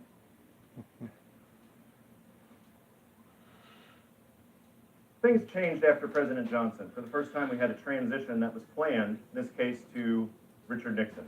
Richard Nixon did not love the CIA. Some words to characterize Nixon's relationship with the CIA: disparagement, vitriol, hatred. Those are the nice ones. Why? He and his national security advisor, Henry Kissinger, were no novices at foreign policy. And they may have felt they didn't need the tutorial that seemed to be provided every day, but that was not the purpose. The purpose was to give the most current information from all intelligence sources to help the president reduce uncertainty in national security decisions. Still, President Nixon and Dr. Kissinger had a different plan for the PDB. First, they restricted its access to just them. Second, Dr. Kissinger wanted to be aware of what was in it before it went to the president, and before he got reactions about it from the president. So he had it delivered back in the morning again, but he wanted to see it the night before. His advisors pointed out to him, you realize what that's going to do. That's going to mean there's a 16 to 17 hour lag in the information that's in the president's daily brief before the president sees it. Dr. Kissinger was okay with that. Gave him a chance to read the material, react to it, write a cover memo highlighting certain things or reacting to certain things, because he felt he knew the president's needs better, being closer to him. During the years that Nixon was president, we still can't tell whether Nixon read the PDB in depth or much at all. Some people say he didn't. Others swear that he did, but he's not talking. The best we've been able to do is do a little bit of deduction based on what we know about Nixon and his style. Nixon was bordering on the paranoid, bordering on not trusting anyone. He relied on Henry Kissinger to a large degree for national security advice. But a whole lot of information that's come out showed he did not really trust Henry Kissinger on everything either. He made a lot of nasty comments about him behind his back also. So it would seem to make sense that if there's an independent channel of information coming from the Central Intelligence Agency that was not written by him, just had a cover memo on top of it, it makes sense that Nixon would probably want to be aware of this, if nothing else, to be a check on his own national security advisor. Crazy. By early 1974, the winds of Watergate were blowing. It was becoming increasingly obvious to almost everybody in the national security bureaucracy that President Nixon would not see out his second term. By then, we had a new vice president, Gerald Ford. In June of 1974, Gerald Ford, pictured here as vice president, Gerald Ford made a visit to CIA headquarters. He was there to get general intelligence briefings, to get a sense of what the intelligence could do. During those briefings, the director walked him around to various offices, some of them showing him gadgets and things. One office he took him to was the Office of Current Intelligence, which produces things like the President's Daily Brief at CIA. This office, where Dick Layman was working, happened to have on a table the President's Daily Brief, which Vice President Ford had not yet seen. By the account of the story, he walks by, sees it on the table, and says, "Oh, what's that there?" The director says, "That's the President's Daily Brief. That goes to the President and Dr. Kissinger every morning." "Oh, well, I'd sure like to see it." "Okay, we can arrange that." And the director suggested that he not only get the President's Daily Brief every morning, but that Vice President Ford take an in-person briefing from a working-level CIA officer, an expert who would come in, walk through the items in the book, talk through the details, maybe discuss alternatives, bring up information that didn't make it into the final draft, to provide extra service to the Vice President. Ford accepted immediately. And for the rest of his time as Vice President, he received Dave Peterson, a CIA officer, often in his home in Alexandria, at the kitchen table, talking about the President's Daily Brief, sometimes in the back of the limo on the car ride up from Alexandria. August 1974 comes along, Richard Nixon resigns. Suddenly, Vice President Ford is President Ford. He's got a lot of pressure on his schedule, a lot of his advisors telling him, you need to reduce your meetings.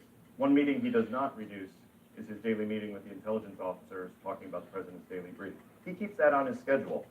Now, of course, for Dave Peterson of the CIA, the real estate certainly improved.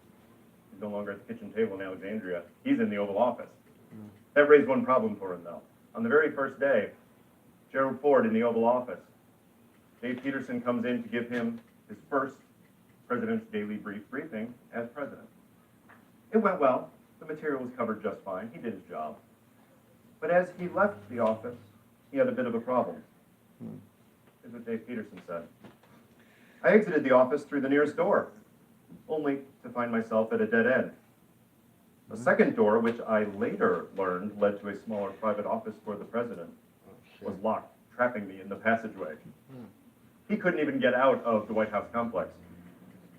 What he had to do is knock on the door to get back in the Oval Office, where he found President Ford and Al Haig, the only other person in the room, laughing hysterically, loving that this had happened. But Gerald Ford, being a genial sort, quickly stopped laughing and made Dave Peterson feel better by saying, don't worry, the first time I walked in this office, I did the same thing. One other story from Gerald Ford's presidency, and probably the only story that involves someone who regularly attended the President's Daily Brief sessions naked, on four legs, with a tail. This was Gerald Ford's prized golden retriever, Liberty. Liberty was a regular fixture of the Oval Office in the Ford years, loved walking around, very friendly dog as well.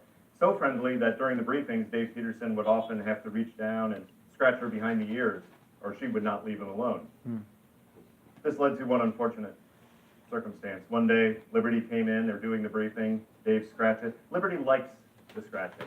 Liberty likes it a little too much. Liberty starts wagging her tail enthusiastically, rattling and nearly knocking over President Ford's prized pipe rack. Ford lost his temper for one of the few times in these briefings and banished Liberty from the PDB sessions from then on. Oh. The next president was Jimmy Carter. And Jimmy Carter did something that is unprecedented in the modern history of the PDB. When he was a candidate for president, he requested and got an intelligence briefing even before he was nominated by the Democratic Party. Usually the candidates get intelligence briefings after the nomination, but before the election. The same briefing to ensure that it's fair. Carter asked for it early. He got it early. The person who delivered it, George H.W. Bush, who was director of the Central Intelligence Agency at the time. President Ford sent him to go and do it, telling him, just cover the arrangements for what the briefings will be like after the nomination. Bush exceeded his mandate. They ended up covering virtually the entire field of intelligence during this briefing. Carter was appreciative. Much later, he reflected on this, and he said he was deeply honored by the fact that Bush himself came to do this even before the nomination. It didn't help, of course. Bush was seen as a political appointee, and Carter replaced him as he came into office. But it did start Carter's close relationship with the president's daily brief. President Carter was a reader, and President Carter was a writer. He liked documents where he had lots of white space. This goes back to the time when he was governor of Georgia. He would like to write notes to his aides and to himself. So the format of the PDB changed. During the transition, this became clear. The CIA changed the president's daily brief yet again to the style of the individual in the Oval Office and gave Carter a style with a lot more white space to use. His national security advisor was Zbigniew Brzezinski, pictured here in the Oval Office, looking at the PDB with the president. The first day that Carter was in the office, Dave Peterson showed up from the CIA, the president's briefer. I'm here to brief the president. It was the first day he would brief the president, and it was the last. Because Zbigniew Brzezinski decided to go back to the Kissinger model, where he would be the funnel for all intelligence information coming into the president. From that day forward, he incorporated the president's daily brief and discussions of intelligence into his national security briefing that he would have every morning with the president. In March, the new director of Central Intelligence is confirmed, Admiral Stansfield Turner. Whoa. He's getting feedback that President Carter loves the PDB, and he thinks, well, wait a minute. I'm the president's chief intelligence advisor. He loves the PDB. He's getting the PDB during a briefing. Shouldn't I be the one delivering this briefing to him? So he goes to Dr. Brzezinski and makes his case. All right, I had enough with this. President, what the hell's going on? I bought this.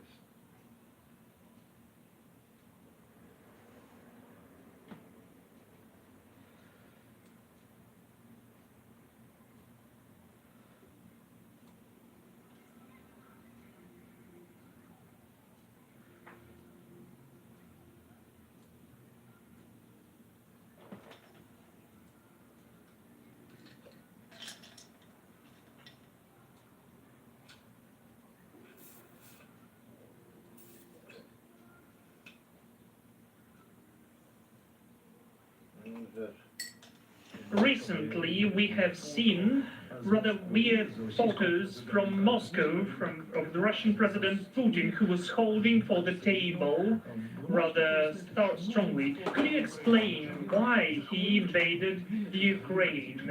Maybe he's sick, maybe he's crazy. Any other idea? Well, it's hard to assess every step of President of Russian Federation. It's hard for me to assess why he's holding for the table or the chair during all of those years, honestly.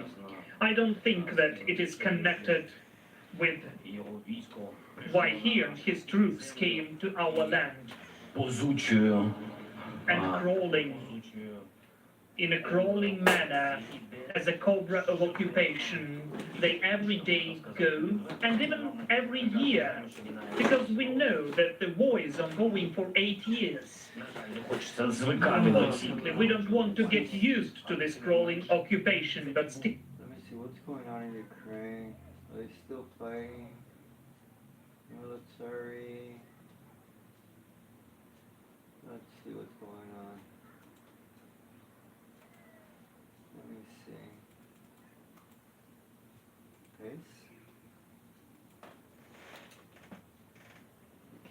what is this? Ukraine fighters and trying to hold against Russian forces. And what do we have here? Ukraine fighters resist Russian forces and steal the plant. Steel plant. ABC News contributor Daryl Blocker, as well as ABC News national security and defense analyst, former Deputy Assistant Secretary of Defense for the Middle East, Nick Mulroy. Thank you both for being here. Daryl, Putin claims that his forces intend to surround this steel plant in Mariupol and seal it off from the outside world entirely. But President Zelensky and the Mariupol mayor are both saying that Ukrainians are still holding on. So what are you looking out for watching this situation unfold over the next few days? Fix the tanks. What we should be looking for is, are they trying to That's where they do their reinforce this seaside city modifications, from the keep ocean? things going. Because I don't think we've yet seen Once you lose the that plant, coordinated that's the plant that they're naval using. and land movement by the Russians. We don't know how many people are hiding underground, which means the Russians don't know how many people are hiding underground. And taking over the steel mill might be a victory, a small victory for the Russians. It's not just as simple as claiming victory. And I would think that most presidents around the world would cease and desist with declaring victory when clearly there's still things going on the ground. Now, Mick, the Pentagon says the next few weeks in Ukraine are critical as Russia tries to take the Donbas region. How do you think the new $800 million in military aid will help the Ukrainians defend against that? They can't. I mean, what are they going to do with the money? Well, They Diane, I think don't- it's going to be substantial. I mean, the war out there is going to be a battle of logistics primarily, because it's going to be who can keep up with the ammunition needed to control the battle. Up until now, Russia had a very significant problem keeping up with their logistics lines, but now they're closer in this new area of eastern Ukraine. So the United States, I think, is absolutely doing the right thing. We need to be able to do it so it's continuous, so there's no interruption in that flow, but it is very critical to the fight for the Ukrainians. Daryl, how much of an advantage is it for Russia that this new offensive focuses on an area that's close to its own border?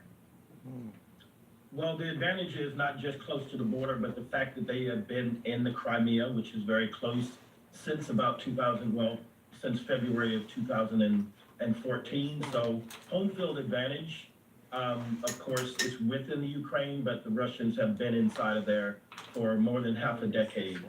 I'm not sure it's going to be a tactical advantage, but strategically holding any seaside cities or holdouts is always important through warfare throughout time. Now, Mick, according to the Ukrainian Deputy Prime Minister, another prisoner swap took place between Russia and Ukraine. That's the second prisoner swap this week. So does that signify any progress toward peace negotiations, if they can negotiate over that? So I hope it does indicate there's a line of communications for negotiation. And I think that is a positive thing. Those should always remain open because, quite frankly, so many civilians are dying in Ukraine. So anything that can be done to get to a ceasefire should be. And Daryl, what happens if in the next few days Mariupol does fall to Russian forces? It'll be the first and most significant, kind of failure on the Ukrainian side over the last 50 plus days. But again, I'm not sure it's going to strategically and, push the Russians to now be more effective than they were in the past, because clearly that's the problem. They're not effective. They don't seem to have the same heart in the fight as the Ukrainians do. And we'll just have to wait and see on whether this is as significant as Putin and his cronies seem to make it to be. All right, Nick Mulroy, Daryl Blocker, we appreciate it as always. Thank you. Hi everyone, George Stephanopoulos here. Thanks for checking out the ABC News YouTube channel. If you'd like to get more videos, show highlights, and watch live event coverage, click on the right over here to subscribe to our channel, and don't forget to download the ABC News app for breaking news alerts. Thanks for watching.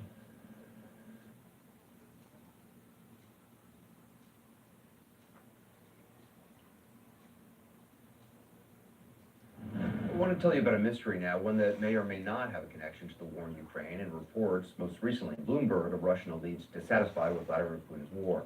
All we know is that 2 former Russian gas executives and members of their families died in 2 separate countries within 24 hours. And now investigators are trying to understand if they're connected and figure out exactly what happened. Nick Robertson has details. Coincidence or Kremlin revenge? 55-year-old Sergei Protosenya and his wife and daughter found dead in their home in Spain Tuesday. And Vladislav Aveyev, a 51-year-old former VP at Gazprom Bank, and his wife and daughter found dead in their Moscow apartment Monday. Russia's state news agency That said has to be Moscow someone in police Ukraine. are 'Cause investigating the deaths of Aveyev and his family as a murder-suicide, tantamount to saying nothing suspicious here. Spanish police are now guarding Protosenya's luxury house north of Barcelona. An official source close to the investigation says the bodies of his wife and daughter, which showed signs of violence, were found inside the home, and Protosenya's body was found outside in the garden. The neighbors describe them as wealthy, but often traveling. He had nice cars. I thought they were Romanian from what I understood. And besides, you could see they were people with money. The investigative source says Spanish police have sealed their probe into the deaths. No leaks that might prejudge their case. 2 different investigations, 2 very different jurisdictions. Historically, Spain's judiciary significantly more transparent than Russia's. Russia's investigators releasing this ultra-short 4-second video of the crime scene inside the Aveyev's apartment.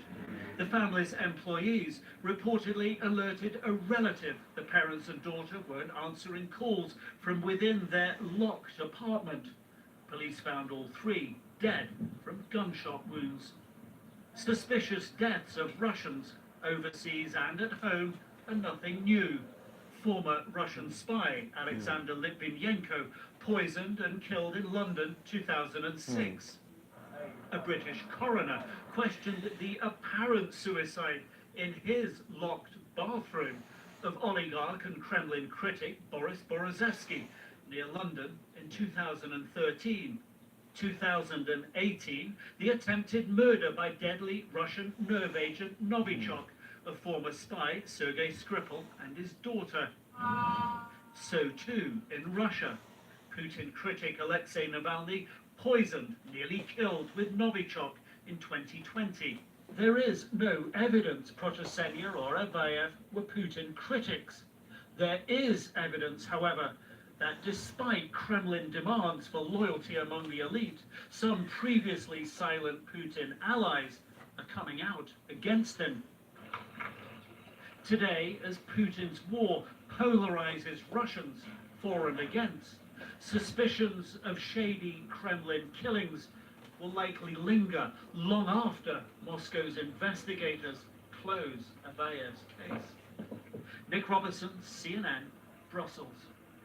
You heard Nick mention Alexei Navalny, the Putin critic who was poisoned and nearly killed by Kremlin agents. He's the subject of a fascinating new documentary premiering Sunday at 9 p.m. Eastern on CNN, joined by the director. He was a family member Daniel, to thanks for steal the joining money. us. What was it about Sent somebody Navalny's over story there that to drew you? have them killed. Anderson, first and foremost, thank you Yeah, very we're much for blaming it on having me the on the war. program tonight. When I first met Alexei, this was a man who had just survived an assassination attempt. He was poisoned with a Soviet-era nerve agent, as your intro indicated. And come on, that's just an extraordinary story in and of itself. He happens to be an incredible character, an amazing guy, and I just understood that this would make an incredible documentary. I understand that you were actually there, and your crews were there when Navalny tracked down his would-be assassins. That's right, Anderson. We started making this film as a murder mystery. That's what we thought we were doing. A procedural film about a team of investigative reporters who were working with Alexei to forensically piece together this map, the movements of these FSB assassins who followed Alexei to Siberia and tried to poison him with Novichok. It was extraordinary to witness this investigation unfold in real time in front of our cameras. How do you think Navalny's story, and I mean, he's in prison now, how do you think Navalny's story helps inform the world's understanding of Vladimir Putin? Well, I think our film is a canary in the coal mine of sorts. The horrors that we're seeing play out in Ukraine today, the war crimes that are being committed every single day, the weaponization of information, a disinformation industry that Vladimir Putin and his thugs are peddling, that's all in our film. Our film is a sort of a micro look at this whole dichotomy. And what I really hope when people watch the film is that they remember that Vladimir Putin is not Russia, and Russia is not Vladimir Putin. What Alexei Navalny offers is an alternate vision for what Russia could one day be. And, I mean, he obviously has not seen the film, I assume, right? I mean, this wasn't That's finished, well, I mean, he's been in prison for a while now. They don't get CNN in Penal Colony number 2, unfortunately. But I understand he's been reading all of the reviews and trying his very best to stay informed about what's going on with the film. It's just remarkable. What do you think? Yeah, I mean, it's who knows how long he will be away. I mean, they can continually, obviously, the justice system there is you know, in the control of the security services and the authorities. Daniel Rohr, I really appreciate it. The film airs 9 p.m. on CNN. It's fascinating. I appreciate it.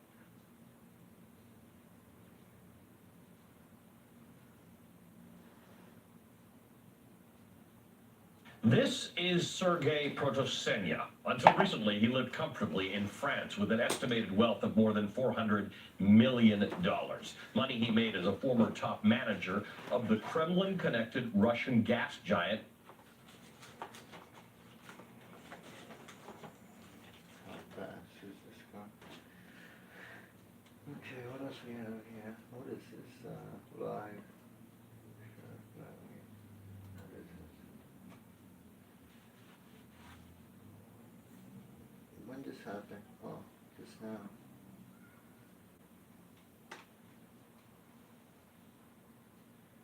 There we go.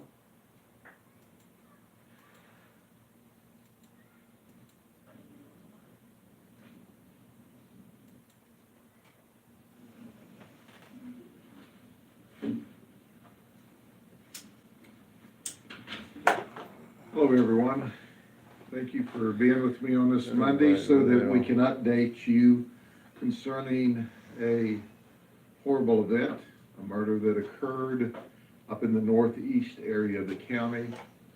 It's the Davenport area. And let me tell you just an overview of what occurred. On April the 8th, one of our suspects rented an Airbnb on Acorn Drive in the Solitaire subdivision in order to sell trafficking amounts of marijuana, cannabis. You know, that low-level, non-violent drug everybody talks about? That's right. So for the next few days, they're selling trafficking amounts of marijuana. Then a horrible thing happens about 8:30 at night on April the 13th. There are people coming and going from this Airbnb and buying marijuana. And 2 suspects come into the Airbnb about 8:30 at night. 5 minutes later, they're leaving in a hurry. One of them's clearly carrying a gun, the other is carrying something else in his hands. We showed you a video of 3 people carrying what is our deceased victim out of the door. The deceased victim's parents gave us permission to release his name. It's Xavier Johnson. He's only 29 years of age. That's right. He was there and part of the operation of selling marijuana, and he was killed. Wow. He was brutally murdered. He was shot. But he wasn't dead at the scene. So the 3 people who we needed to identify took him out of the house and dropped him off at the heart of Florida Haines City Hospital. And then they fled. So we needed to know who they were. We needed to know who the other two who fled were. So when we start this investigation, we have a person that's in exceptionally critical condition and ends up dying from a gunshot wound, but we don't even know where the murder took place. The Haines City Police are there with us, and we can't determine where it is. We thought, well, heck, there's a greater probability that it's in the county, and even if it's in the city, it's still in the county. So we began the investigation. As we're working our way through the investigation, we receive information that a critically injured person has died. But guess how we found the crime scene? The owner of the Airbnb looked on the security cameras and saw this traffic in and out of her house, saw this apparently deceased or very seriously injured person being carried out, and she called us. Wow. And that's how we found the crime scene. Because the owner of the house in another state looked at the security camera. Our detectives started to work, and they worked throughout Easter weekend. You know, over Easter weekend, the Easter Bunny brings presents. Well, we got a present for Justin Jenkins. We arrested him for murder. That's right, this is what a murderer looks like. Wow. Justin Jenkins is 29 years of age. He was also with another person. We need our homicide sleuths, our social media sleuths, to help us identify who was with Justin. We're going to release another clip, another video clip. Find out who this person is. Be the one who calls us, gives us a positive ID, and you can get $5,000. Because you see, we want Justin to have company in the county jail. Kind of like Easter eggs in a basket. We got one egg in the basket. We need more eggs in the basket. There's lots of work to do. So Justin, what do we know about him? 35 previous felony charges, 20 previous misdemeanor charges, a total of 55 previous criminal charges, and at least 3 trips to state prison. Justin Jenkins is a bad man. He's a murderer, but he's not alone. We'll let you decide after looking at the video.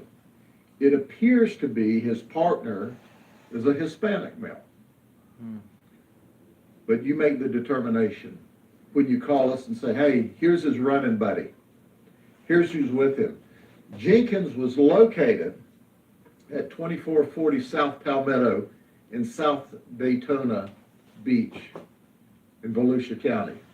He's from Eustis, Florida.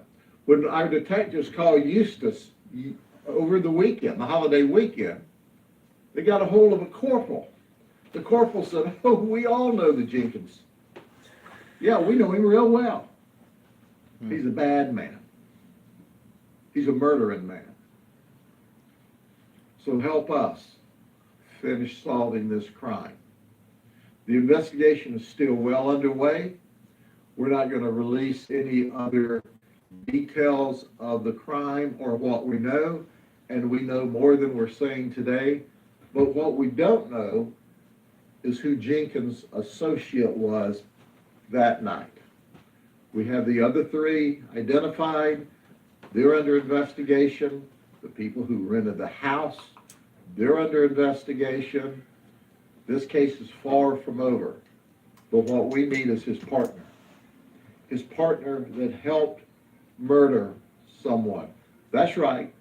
Justin Jenkins and his partner came all the way from South Daytona to Davenport, Florida, to, as they say, hit a lick, to rob at gunpoint a dope dealer, a marijuana dealer, Well, they're killing people now for weed. and in the process, murdered the guy. So, Mr. Jenkins and the other person you're they are in different videos and one with the body being carried out. Those are three different guys. That's correct. And the body being carried out, those are, who's the guy on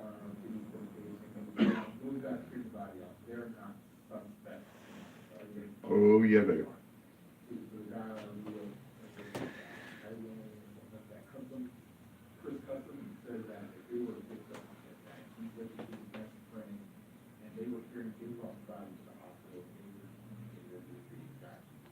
Yeah, tell Tyrone his buddies are in trouble. They're all, we're letting nobody out of the box.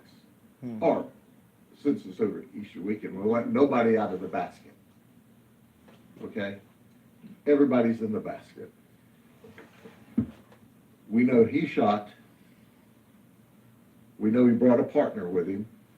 But others involved in the sale of the cannabis, the renting of the houses, all the other partners involved there, they're all involved too. And by virtue of someone being murdered during the process of committing a felony, they are subject to felony murder charges as well.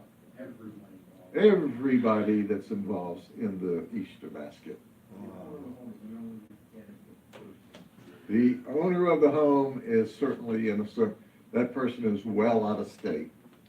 Airbnb rented the home. They were selling trafficking amounts of marijuana beginning April 8th. But be sure one thing, the Easter Bunny's still at work. We're going to get the rest of the participants, okay? But we need your help. We've got super sleuths out here. We had our, what I call citizen, community, homicide, social media detectives, help us identify the three. Help us identify where we are now in the investigation. We appreciate your help. Way to go. Oh. Now we got one more to identify. He lives, he is originally from Eustis, Florida. He lives in South Daytona Beach. That's the town, about 5 square mile town. He lived on Palmetto Avenue. Yes, and Volusia County helped us, and we served a search warrant with a SWAT team in order to search the residence and take him into custody. And the victim was renting that property. Was he one of the renters, the victim? Which victim? The That part of the investigation is still underway. He himself did not rent that property, but he was a part of it. The victim was also there, profiting from or being a part of, and it cost him his life. It shouldn't have cost him his life. So that's why when you see me up here extremely animated about people trying to tell you that drugs and marijuana is a low-level, nonviolent crime, will just gag me with a pitchfork. That is baloney. Because here is an example where our victim, yeah, he was wrapped up in that, but he shouldn't have been murdered. He shouldn't have been killed. But they went there, they didn't care. They went there to hit a lick. They went there to murder people, if that's what it took, to rob at gunpoint. And for whatever reason, that's exactly what they did. And they didn't care. He didn't care that he killed our victim. Well, there's several.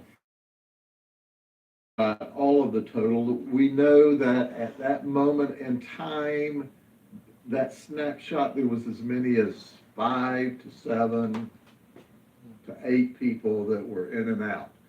We're still sorting through the details. And once again, there's criminal liability and culpability if you're actively involved in committing a felony crime and someone gets killed, and that's what happened. We are still investigating that. They are suspects. Yeah, people are asking in our comment section right now, they're saying the connection between Jenkins and those three men in the video. Jenkins and the person he came with, you'll see that video, okay? They came and left together. We are still working on the investigation, so we can't say there's not a connection to the other three. We just haven't established that at this point in the investigation. Jenkins might have been the gunman, or the other guy might have been the gunman. They both had guns. That's why we have to get the other guy into custody.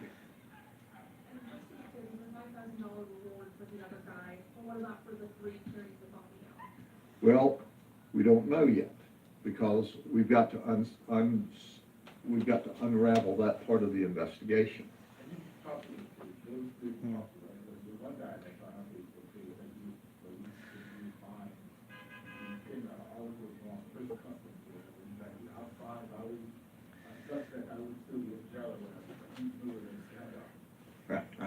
He doesn't know what he doesn't know. Continue to and I'm gonna push this back. There's videos as they came and went. This is over here. Not that we're aware of. We're not releasing that. But here's the interesting thing. There's some rotten eggs we still have to get. Okay? Help us out. And there may be more that we don't know. But what we do know is that we've got one of the two principals, and we're looking for the other principal. And the others are just apparently collateral images or collateral suspects in the other piece of this investigation that's ongoing right now. Let me get this out of the way. Don't know yet. It's under investigation. But if the right people call and the right people talk and the right people tell us, then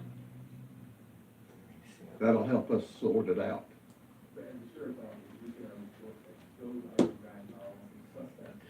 Yeah. At this time. Sure. Are y'all ready to turn it on? Okay, I thought they were gonna give it to you after it was over with. All right, let's look at it. Ooh, he steps back. A second here. Right. The second one with the mask on is who we have not identified a yet. smaller one like this. I had that one. I had two of these. Whoops, see him come out with a gun? Oh, there goes the other one. Oh, So goes the that suspect who went in with a face mask Oh, there and goes came out this with a one. gun in his right hand is the one that's not identified. We can show that This again. one. Okay? Oh, I can use the bracket share. That's a little softer. He's involved in the investigation. Here, let's use that. We're not okay, well, that's the guy we want right there. And about 5 minutes later is when they came back out. There he is. See, he's putting something up. I'll put this The over other here. goes. All right, Super Sleuths, you've seen it. Now tell us who it is, and we'll be one step closer to wrapping up this investigation. This one is very interesting. Any other questions? Florida Thank you is very much. Have a good crazy day. over there. Florida has gotten real bad.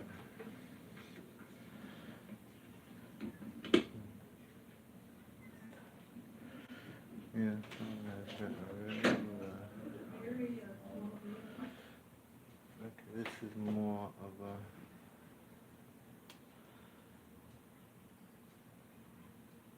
Hello, everyone. Thanks for being with me today as we give you what we anticipate will be the last update about our that occurred on Sunday.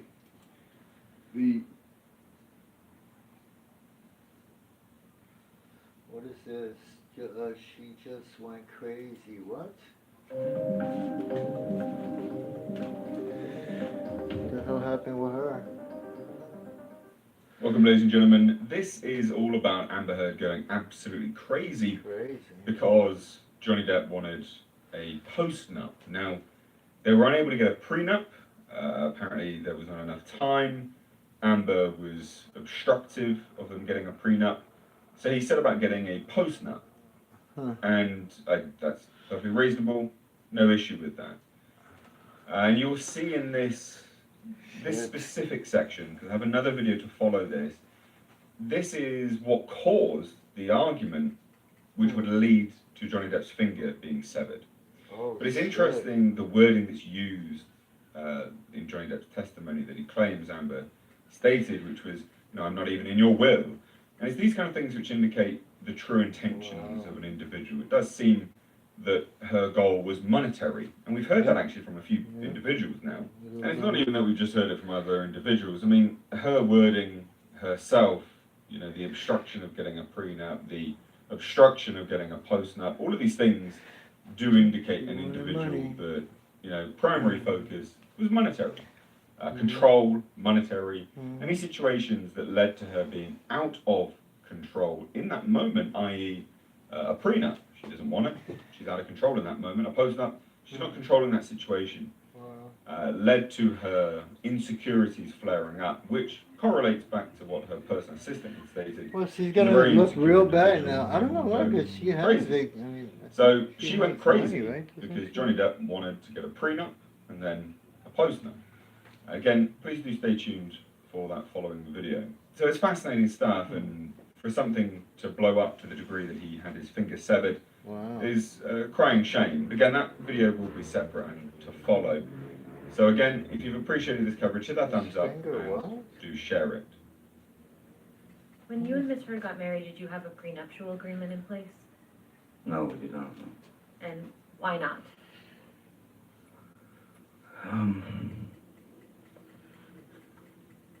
There always seemed to be some reason or another why she wouldn't discuss it, or if we did discuss it, it became an issue that would turn into it would springboard into unpleasantness and then arguments. And then it was also too late. At a certain point, it was just too late. So then the idea of a post-nup agreement was brought up to Miss Heard, and that was in Australia. That was the beginning of the Australian. And what happened when Miss Heard came to visit you in Australia?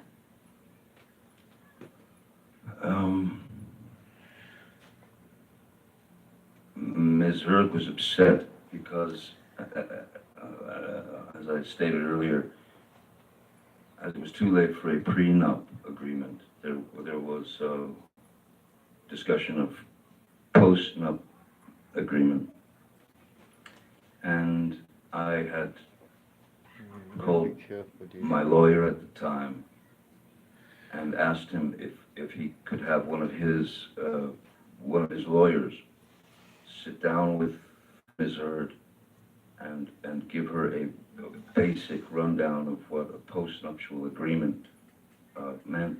What did Miss Heard tell you she was upset about when she arrived in Australia? Ms. Heard told me that the attorney that she met with was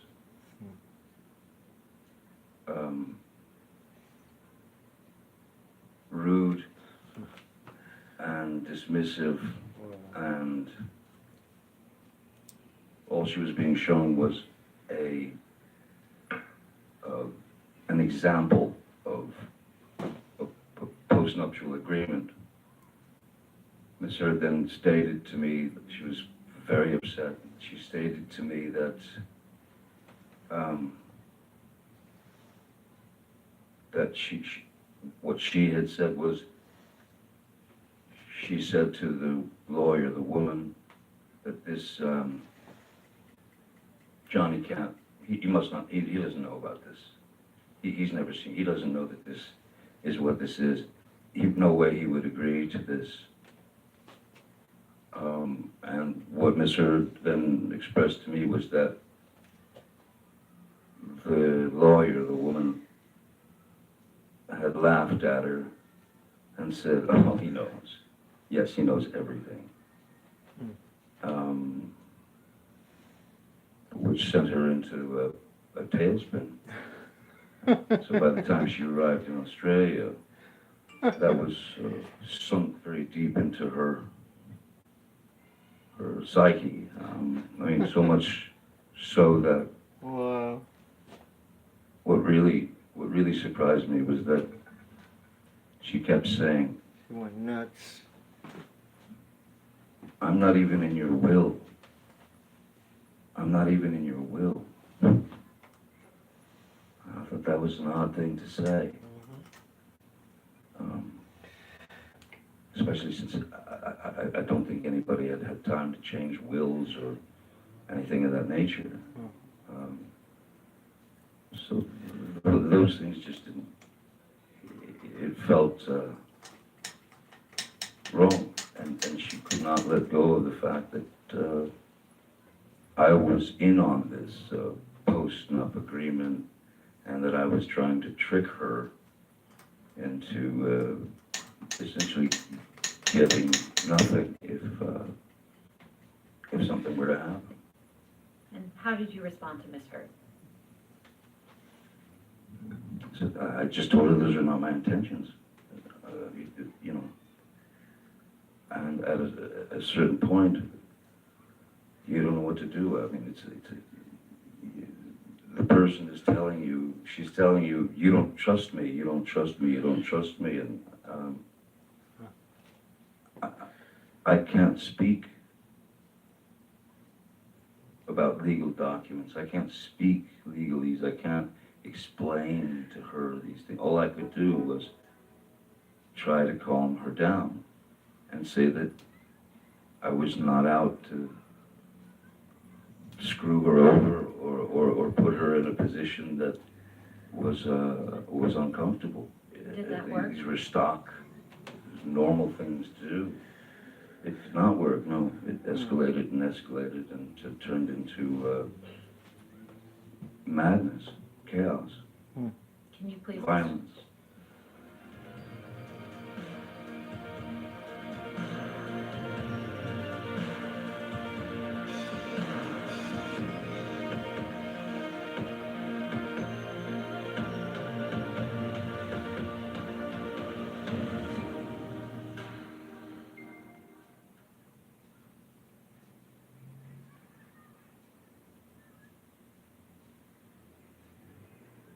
Did there come a time when your brother and Ms. Hurd started to live together? Yes. And when did that occur approximately, if you recall? I don't recall the timing, I don't recall the time frame. I believe they had moved downtown to the Eastern Columbia building, but I don't remember exactly when that was. What type of structure was the Eastern Columbia building? Was that a freestanding house or was it apartments? It's apartments, and he had the penthouses on the top floor. How many penthouses did your brother own on the top floor of the Eastern Columbia building? I think it was 5 apartments. Wow. Do you know who lived in those 5 apartments when your brother and Ms. Hurd went to live there? I know who lived down there. I know Isaac, a friend of Johnny's named Isaac, lived down there. I know Amber's friend Rocky and her boyfriend lived in one of the penthouses. Amber's sister Whitney lived in one of the penthouses. When you say Rocky, are you referring to Rocky Pennington? Yes. and was her boyfriend Josh Drew? Josh Drew. Did Rocky Pennington and Josh Drew pay any rent to your brother? No, What about Miss Heard's sister Whitney? Did she pay any rent to your brother? no. Do you know why your brother allowed them to live rent-free at the ECB? Because they were, Wait, hold on, I'm sorry, ma'am. I'm sorry. Foundation, we asked, do you know why? So if she knows, she can answer. Allow it. She was his personal manager. That's fine. Go ahead. Did you arrange for handling a lot of your brother's bills? I would give them to the business manager. Yeah. But I believe they were Amber's family and friends. That's why he let them live there. How often did you see your brother when he was living with Miss Heard at the ECB penthouses? We didn't see him as often. I didn't see him as often. He pretty much stayed down there. He didn't come back, towards where we were in West Hollywood very often unless he had a reason to. And on those occasions when you did see your brother, what observations did you make? He was always in a hurry when he was able to come back. He could never sit and spend the time, it felt like he was always trying to, get back downtown. He just seemed so much sadder. He did not seem himself. He was always, his person was much, just sadder. In that time period, when your brother and Miss Heard were living at the ECB, did you have occasion to observe them together? On occasion.